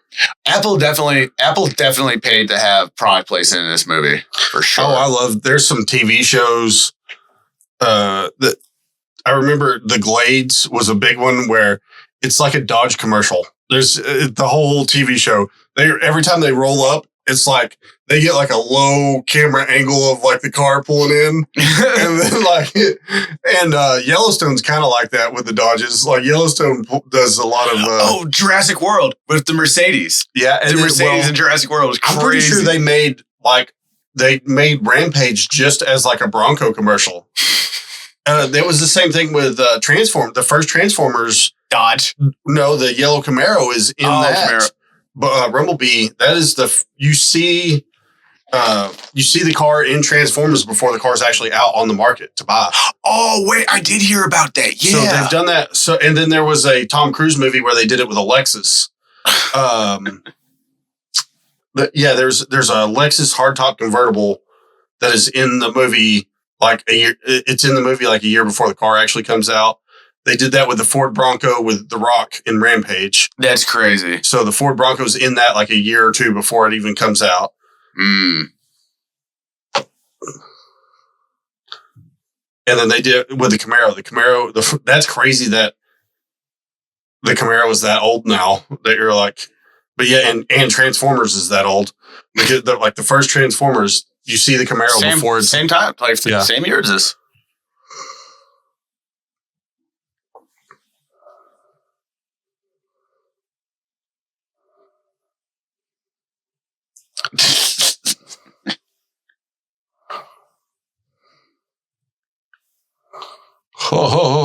That's a good one. That would be a good one.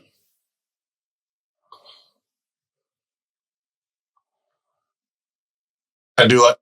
You remember Richie Rich with the Mount Rushmore thing that they had like the fake. The dude has his own Mount Rushmore on his face. Have you seen that? I saw it a long time ago. Yeah. Like they have a big safe in a Mount Rushmore that has his own face on it. Oh my God. Dude, when you're rich, you can just do whatever you want, basically. See, that's Quetzalcoatl right there. What is that, dragon? That's the feathered serpent god. Ah, okay.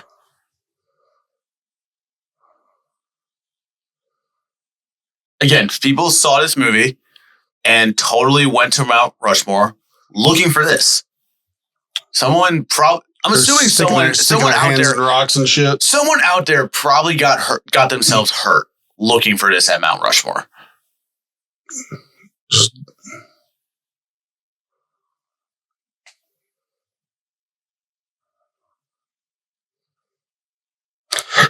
I haven't heard anything else about Did you see where they said they found pillars underneath the Great Pyramid in Egypt or whatever? I heard something that they found like other chambers or something. No, so apparently there's pillars that go down like 60 meters. I think they said there's like 8 or 9 of them that are underneath the pyramid. The main dude in Egypt says that's bullshit, but apparently it seems like it was a legit study that found them. So I think if we've learned anything from history at this point is that history is always continuing to unravel itself, and that what we think is history and is the truth, good chance it could be maybe just part of the information, could not be the information. Because as a kid, you learn that in history class. You just learn about the ancient Egyptians and that they built the pyramids. But were you ever in like history class as a kid? Did anyone ever raise their hand and be like, how the hell did they move those giant blocks just using themselves? Yeah. Like, that doesn't make sense. Like, I don't remember anybody in history class ever saying something like that. Yeah. So it just, we're never like, in our lifetime, we still probably won't know how stuff like that was built. Holy shit, man. Now, this It's stuff is pretty all cool just that they're finding stuff all over South America, though, with LiDAR. And it's really, yeah, like they're finding like just the remnants of like cities that had just completely been taken back by the jungle and nature and stuff like that. Like that could literally be what ancient civilizations do to discover like New York City or whatever. Like even here at Fort Smith, like 1,000 years from now, this place will just be back to the way it was. I have a joke about, there's a fucking mobile home over here in Picola that somebody's like rocked the outside of the mobile home. I was like, can you imagine if like 1,000 years from now, archaeologists come and find this rocked mobile home? Just like this, sitting there as like this, it's like this megalithic monument to meth making. Oh, and of course you got to have the scene where, you know, the husband and wife who've been fighting, you know, they got to make up somehow. I think it would have been more realistic in this movie if they just kept fighting and didn't like kiss and make up at the end. Yeah. Like that's definitely more realistic. Like your parents have been divorced for like 30 years, haven't spoken or seen each other in like over 20 years. Like they're not just going to like go on a treasure hunt and then suddenly, oh, I love you again. It's like, nah, dude, fuck you. Oh man, I'm not getting on that ladder. This reminds me of the Nickelodeon Temple of Doom. Oh yeah, Legends of the Hidden Temple. Yeah, that's cool. what it is. Oh, childhood dream right there is to be able to run through that temple. Yeah, and there was one that I saw the commercials for it all the time, but never actually saw it, where they were like riding like the little 6x6 amphibious things out in the mud, and it was like it was some sort of outdoor. Guts was I think that was the one I wanted to do the most as a kid. It's crazy when you see those videos like P. Diddy being on Nickelodeon shows. Well, yeah, dude, they show that in the oh no, they didn't show that in the Quiet on Set documentary. They showed it in one of the Diddy ones, I think. But yeah, they showed it like the guys be like, what would P. Diddy do? Yeah. And they just go in next room and P. Diddy's there and P. Diddy just gives like this random weird answer. Yeah. They're like, pour milk on him or some shit. That one of what's her name trying to milk a potato is so weird. Fucking, what's the chick from Wicked? Ariana? Yeah, Ariana Grande. Oh, is it probably her on Victorious? Yeah, and they're like, her trying to milk a potato is the scene or whatever. See, as a kid, like I never watched that shit, but I was just like, that is fucking wild. I remember during the Quiet on Set documentary, I was super happy that they mentioned this one, like, because I watched all that, and I watched all the seasons as a kid, like, even to the very end. But there's this one skit that was just, even as like an 11, 12-year-old kid, I still thought, this is weird, where it's just them like drinking sugar and coffee and just being hyper as fuck, and that's the whole skit. Beavis and Butthead. Not even Beavis and Butthead. It's just like these kids just jacked up on sugar cubes and then goes nuts. It's basically, I mean, yeah, it's kind of like that. It's just like these kids are just. It's just like, who thought this was funny? The Big J always him and Dan Soder when they were on the bonfire. They used to listen to the Tale of Two Corys, the audiobook. Like Corey Haim and Corey Feldman. Corey Feldman. And he's like, but Big J always talks about how Corey Feldman throws Corey Haim under the bus. Every time he's like, oh, I'm about to release something that nobody knows and all this stuff. And they're like, all right, he's going to admit that he was molested. And then they're like, when it comes out, it's like, yeah, Corey Haim was molested all the time. Just like, and he says Charlie Sheen was the one that was doing it. Charlie Sheen, I think, is a euphemism for Steven Spielberg. Oh God, that's the rumor. That's like the rumor. They're bringing back Young Guns.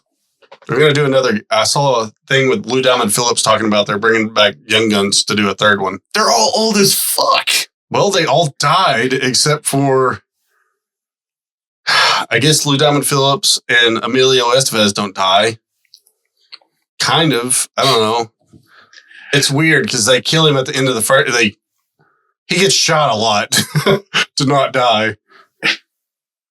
Who in their right mind thought this is a good idea for it? Like, what ancient people are making like?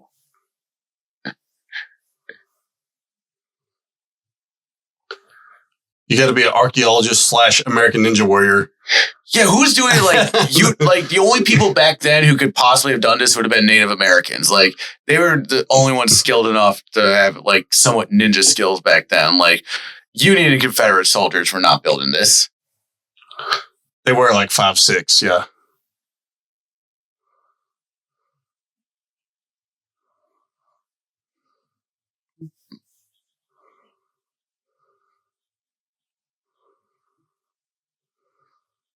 It is hilarious too. When people talk about giants being real and stuff like that, I'm like, yeah, they were. Everybody was 5'6" back then. Was the average height. So there was a couple of the early boxers and stuff. The dudes that they called giants were my size. They were Meanwhile, Lincoln was over 6 foot, and that's probably really unusual he's for back probably then. A foot taller than everybody.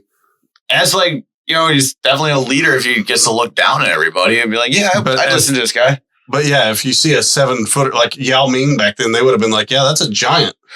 Lucas Smith would have people just would have started bowing down to him and praising him. Chasing him through a village with torches. That's true. That ladder would never have made it. That ladder would have been so rotted to the core, would not be able to hold up 2 grown men. They got this very elaborate teeter-totter and then just suddenly rope. And just one rope, just gone.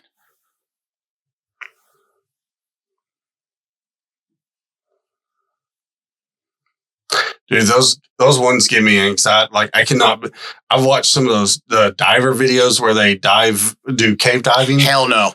Dude. Hell no. I don't know if I generally have claustrophobia, but just that seems terrifying. There's one cave that has I don't know if it had Neanderthals or early humans or whatever, but you got to swim 100 meters underwater to get to it. You're like, what the? Gotta hold your breath.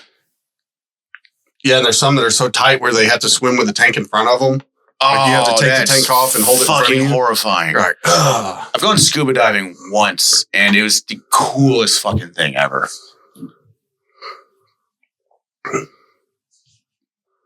Oh.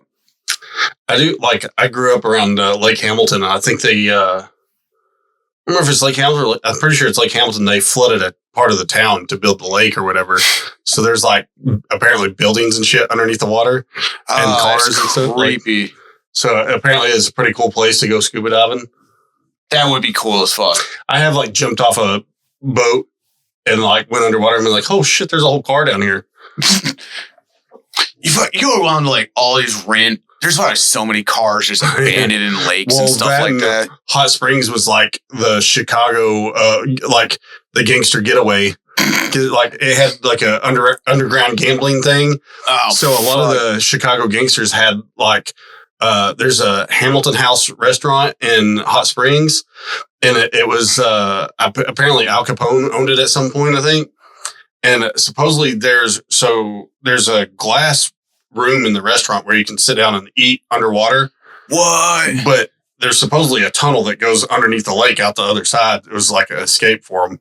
You ever seen pictures of those underwater hotel rooms? Yeah. That I don't know if I could trust that. I think I would be. I don't think I would be able to actually sleep. There's one that's apartments in the side of a freaking mountain, and you have to rock climb up to the damn things. It looks like. I was Imagine coming home from the bar 1 a.m. and be like, oh, fuck.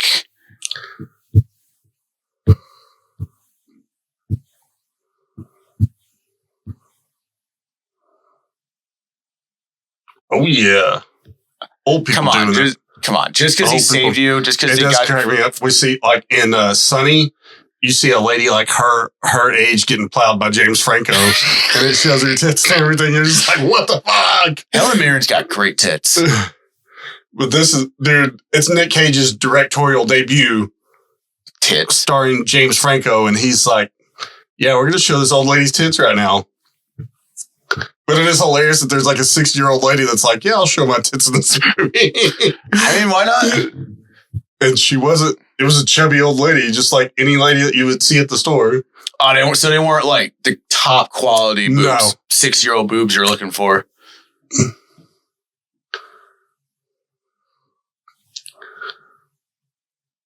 No, it's the type of lady that would be paying for a male prostitute. Paying for a James Franco Yes. to plow.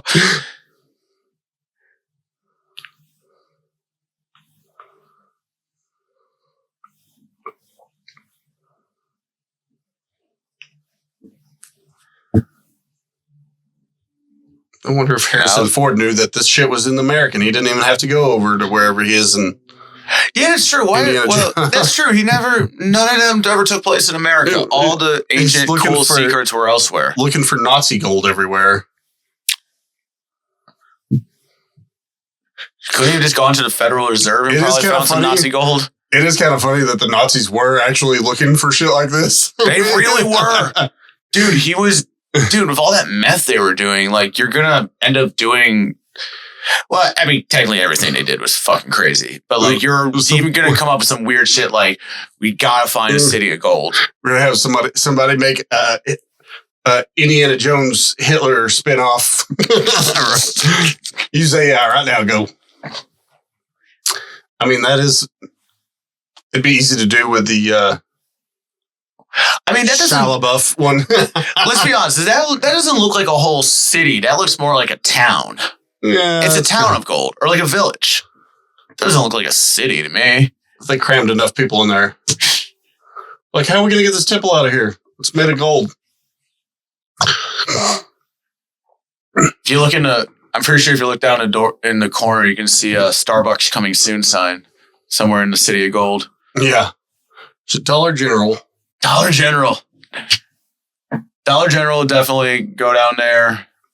Starbucks and probably a McDonald's.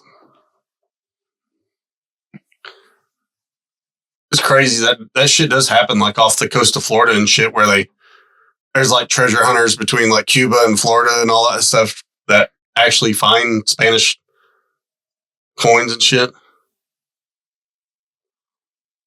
Well, we're all going to die now. Well, they can swim. This is like the Oak Island one.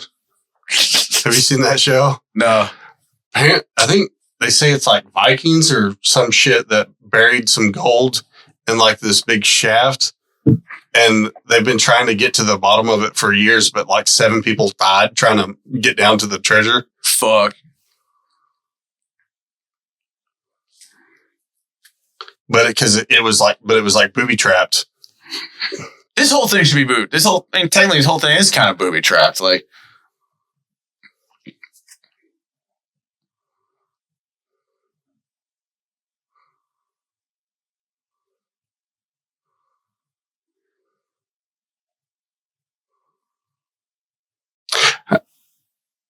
have you ever seen Pathfinder?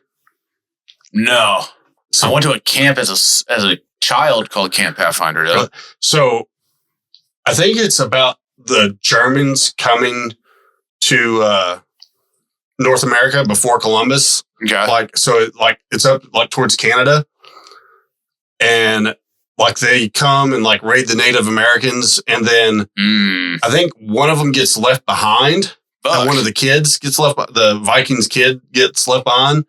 So they leave and a kid gets raised by the Native Americans. And then the Vikings come back like a few years later to like raid the Native Americans again. But they got this Viking that's raised by the Native Americans. Why is it always such a Last part? Samurai. Why is there always, that's such like a key part of like so many stories. Like that show American Primeval on Netflix. Yeah. That's the same thing where it's just like a Dances with Wolves plot of like, person comes in to like a new land where there's native people and suddenly becomes assimilated with the native people and then suddenly turns against the people he came from.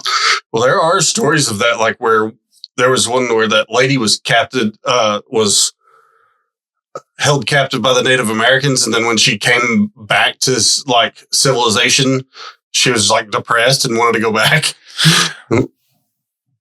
Like I've heard about that. I heard him talk on Rogan about that, of like people saw the movie Avatar and they got depressed that like, I want to live like the Na'vi. It's like, what, in trees and like running from like things that can kill you and like not having, you know, technology. I'm good at technology. Yeah. I'm okay like, with that. The Native American thing was like, yeah, we would just hunt and fish all day. And now y'all have to go to work and get money so you can go hunt and fish.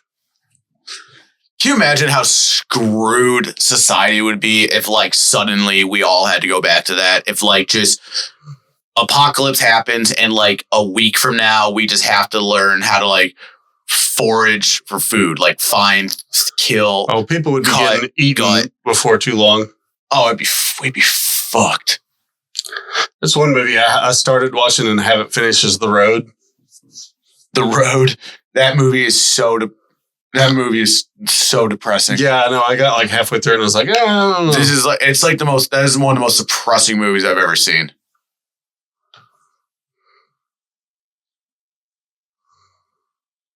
It's like The Fog. The Fog is a terrible movie, but the ending is so fucking nuts. That's one thing that's like, if a movie can suck for like an hour and a half, and then if you nail the ending, you're like, that's all you're like. The Fog is like that. Have you seen that? Yeah. Oh yeah. And isn't that like changed from the book or whatever? It wasn't supposed to be like that, dude. So that fucking it's the dude from The Punisher from like Thomas Jane. Yeah. But yeah. That's a fucked up ending. Oh, dude, dude, you just gotta wait 10 more seconds. Nick Cage has 10 more seconds and you're all good. Nick Cage has a movie like that too. So, they did Bangkok Dangerous, which was a ripoff of a actual Thai movie. I think it was the Thai movie was Bangkok Dangerous too. But Nick Cage, they basically did an American adaptation to the Bangkok Dangerous, and it sucks the whole time. It's like he's an assassin and takes on this assassin apprentice, basically. But at the end of the movie, the guy that he's supposed to assassinate, he gets in the backseat of the car with him and like puts his arm around him and then shoots himself in the head and kills the guy he's supposed to assassinate. What? Dude, it's fucking, you're just what like, the fuck is don't that? see it fucking coming. It's just fucking nuts. You're just like, holy shit. Well, it's like the end of like movies in the 70s where like the main character gets all the way to the end and then all of a sudden like a sniper out of nowhere just takes him out and like the movie just ends with like a pullback shot of like the body and that's the credits roll over. I like that better than the choose your own ending shit because there are like a handful of Nick Cage movies that are just like choose your, like it doesn't explain anything, wrap anything up. It just choose your own ending bullshit. Like Willy's Wonderland, it never explains why he's drinking the punch. But like, have you seen that? Never heard of it. So he doesn't talk in the whole movie. He never says a line, not one word. But he's in it the whole time. He just doesn't talk. It doesn't explain why.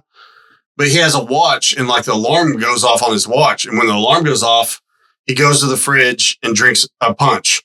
No matter what the fuck he's doing. He's about to go save a girl's like getting attacked. He's about to go save her.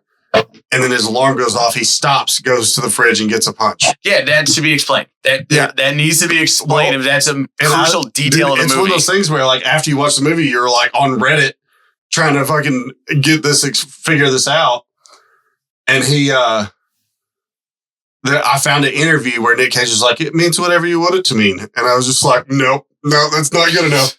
Fucking explain it, dude. You can get away with that kind of explanation with the ending of The Sopranos, but like other things you can't. Like other things need to be explained.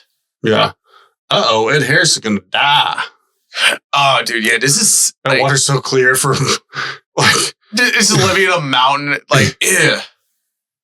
Oh, where is he? They should do water parks like this. Oh my god! National Treasure 2 ride.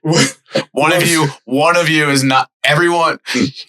10 of you start to ride, and only 9 of you make it. We're going to do escape room water park.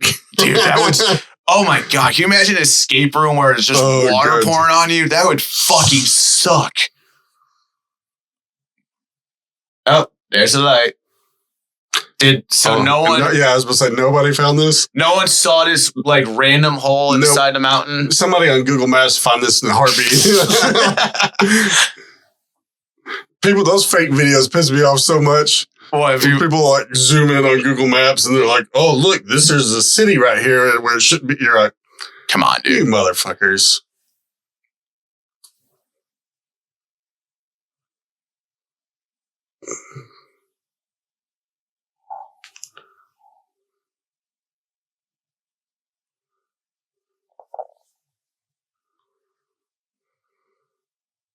I think it's all good.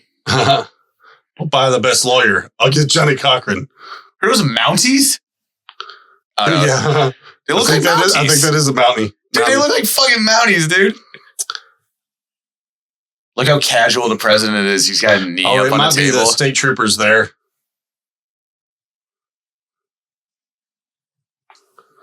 That is fun on Super Troopers 2 when they fucking go at it with the Canadian police.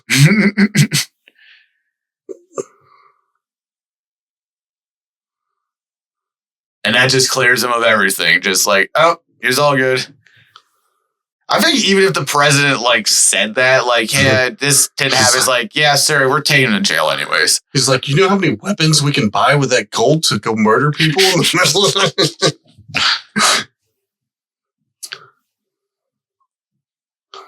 He's like, this will fund Afghanistan and Iraq for the next 20 years. It's like, dude, we have a war coming up with Iran. We're gonna need some cash. Oh yeah.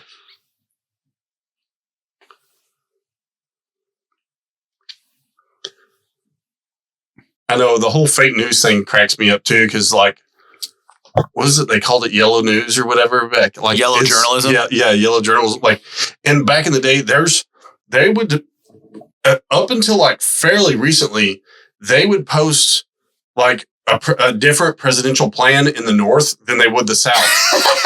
So you'd be like, what? Yeah, like, they'd be like, I'm running crazy on this. And then because, I mean, it was all different like local newspapers. That's fucking nuts. Yeah. So you could run on like this agenda in the North and then run on this agenda in the South and just lie to everybody and get away with it. Cause that would make a lot of sense. Oh, what was on page 47? I'm still going with, it's definitely pictures of Bobby and Jack double teaming her. Did they ever find his body? Did they find Ed Harris's body when they're down there? Or did they just leave it? I don't know. It's PG. They might. We just ignore there's a body down there. You got a floater.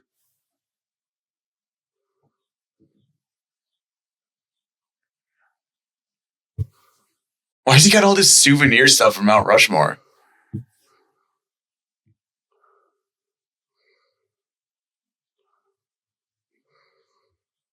Nice, dude. Yeah, dude.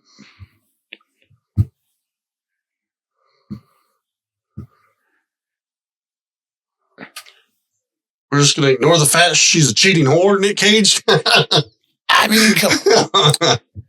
I mean, it's really up to her. Like, she has the power. They always have the power. Let's be real. That turtleneck. Where'd she get this turtleneck?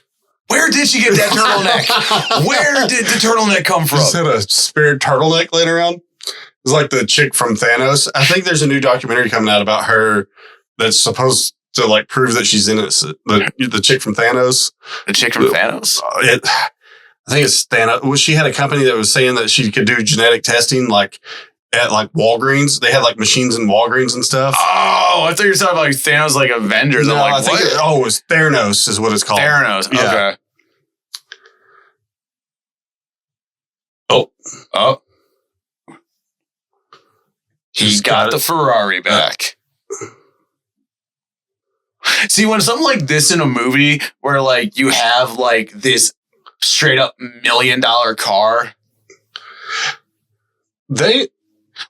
Ferraris age horribly too. Like It seems like they age like technology in movies and stuff like that. Like that car looks old to me now. Oh yeah, You know, it's like, oh absolutely. But like something like this, like they would bring it in and like no one would be allowed to touch it, like, you know, except for like the main character, of course. But like, this would be it. Like no one touches it. It's like insured for crazy amounts of money. And then it just ends and we don't get a third movie. That's what we never will figure out. Did you know that there is a TV show, a National Treasure? I had no idea. Oh, you didn't know about that? And just when I searched this, I saw it pop up. It pissed me the fuck off. Because it's just like... It's kids. It's kids. It has nothing to do with the movie. Riley's in it, but that's it. Oh, Riley is in it? Riley's in it. Nick Cage isn't in it. Abigail's not in it. John Voight's not in it because he's a Republican and, I think he's out of Hollywood at this point. But... He's going to be in the Angel Studios movies here pretty soon. Pretty much, yeah. John Voight's going to be, John Voight's going to be the president who stopped like a radical, like leftist trans terrorist group. That is fun. What's her name's going to be right there? The Star Wars chick. Oh, the girl who played Rey? Yeah. Oh, God. I can't think of her name right now. I liked her. I liked her character. I thought she did good. Was one of the first badass female UFC fight. She does have that look of like, I could fuck you up. Oh, she could. She's one of the only. So I think this is pre-steroid Chris Cyborg, but I don't think she beats Cyborg, but she went like the full fight with her, I think. That's insane. And, but yeah, she was a badass back in the day. That's fucking nuts, dude. Gina Carano. Yeah, she's done a bunch of... Oh, Gina. Oh, yeah. I thought for some reason I thought you were talking about the girl who played Rey in Star Wars. I'm just like, I never heard of this. No, Gina Carano is a fucking badass, dude. Yeah, that girl. Yeah, she could really fuck people up. Yeah, she did a bunch of terrible movies, but it's kind of like the martial arts in it is not bad in some of them. Well, like when you can get like real martial artists to like do stuff, it makes it seem a little bit better. It does, and that is that one that Chris Pratt TV show that he did with Amazon Prime. Was it something List? I forgot the name of it, but I think Donald Cerrone is in like the second, like in one of the last episodes of that. Ah, okay. And he's about to start doing movies. He got all on roids and got jacked. And you're like, oh, he's about to start. And the funny thing is, all the like former UFC fighters, like Tate Fletcher's made a living out of dying in movies. That name sounds familiar. Yeah, he's a big bald dude with a beard. He's like just a monster, but he gets killed in like John Wick. Gets killed like every fucking. I'm pretty sure he's in more than one John Wick getting killed. But he gets killed in like every action movie that's made now. He's just like a big bad guy in the background and gets murdered.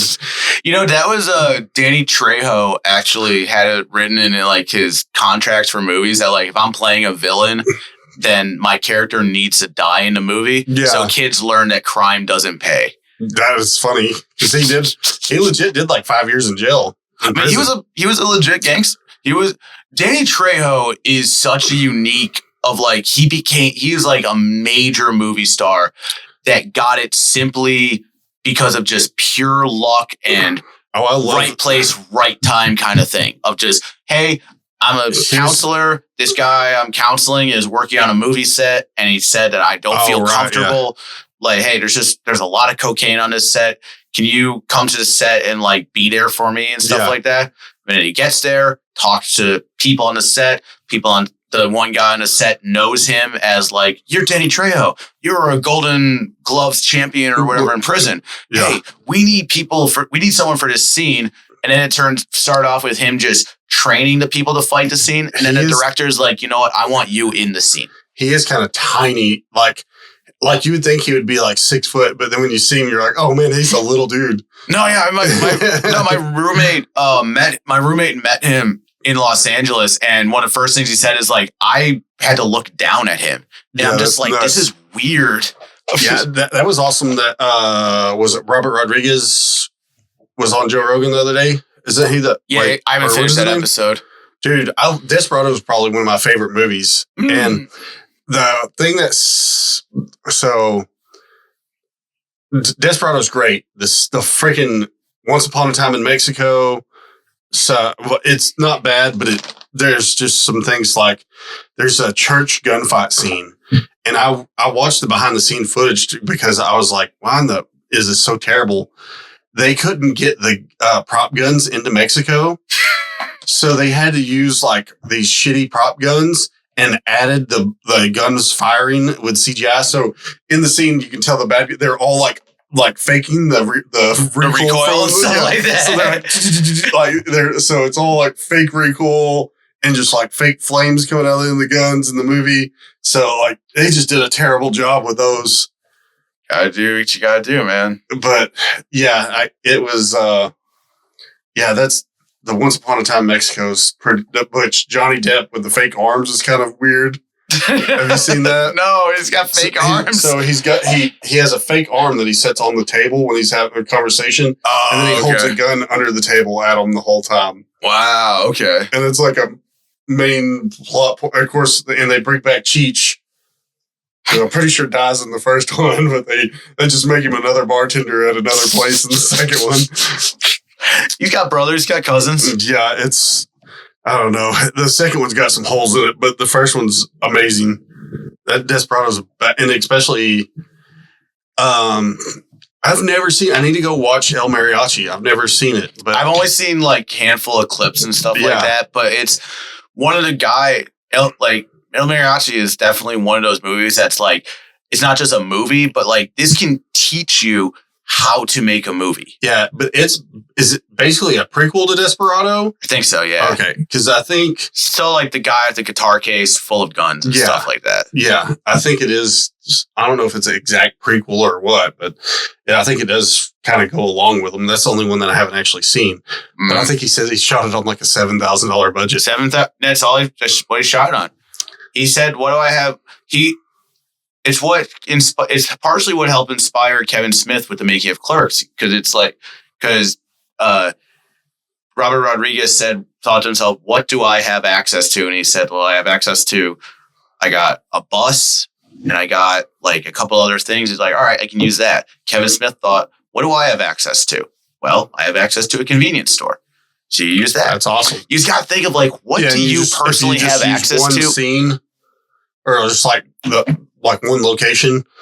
It's like you can keep a cheap movie as long as you just keep it in like one location. It's really tough if you can figure out a good plot that actually really makes sense. But it's part of filmmaking, man. Yeah, that's awesome.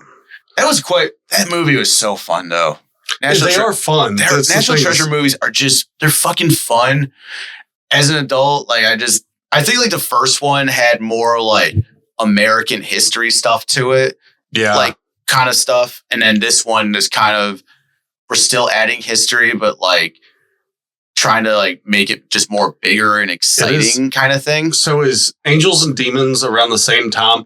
It's like Da Vinci Code. Yeah, the Da Vinci Code and Angels and Demons. It's basically the same thing as National Treasure, except for one's religion and one's government.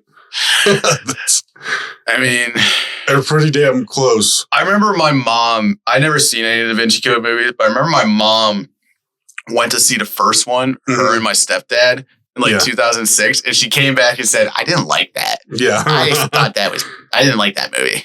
Yeah, anything that like twists religion like that, I bet some people have problems with that. And yeah, for sure. But like these movies, like I definitely watched as a kid and just thought like, oh, this is history. It's like, nope, this is not Heretic yet? Heretic? Yeah. No. It's got Hugh Grant in it. It's really fucking good. Really? Yeah. It's about these Latter-day Saints. Girls are like going house to house to spread the word of the Latter-day Saints, and then Hugh Grant like lets them in, and his house ends up being like this trap. Oh no, he's trapping the Mormons? Yes. And no. Dude, it's so good though. Don't trap the Mormons. They're nice. They're just out there doing their thing. Yeah. They're except for this new show, American Primeval, that shows like they're badasses. That shows the dark side of the Mormons. Yeah, they're just like, oh man. Yeah, they do some horrendous shit in that one. Oh my goodness. All right, you got anything to plug? Do I got anything to plug? Not really. We got I know you got the Flux Festival coming up at the end of May. That's going to be really huge. I know I'm going to be on the show at Levels Up Lounge. I think it's a barbershop up in Fayetteville, hosted by the great Joe Means. Oh, cool. Joe Means is bringing in some outside comedians. One guy, I know his name is Cowboy Fly. Was it the Memphis guys? Yeah, I think it's some Memphis guys. Because they're going to do Frisco's Music Depot show the night before. So they're going to do that. Other than that, I can't really think of anything else I want to plug. All right. So, do you got anything? Yeah, this Saturday, I'm going to be at the Maddox Bar and Tap here in Fort Smith, Arkansas. It's in the Bakery District. And then, let's see, I've got the Flux Music Festival in Harvin, Arkansas at the end of the month. And then on June 28th, I believe I'm going to be headlining a show in Joplin, Missouri.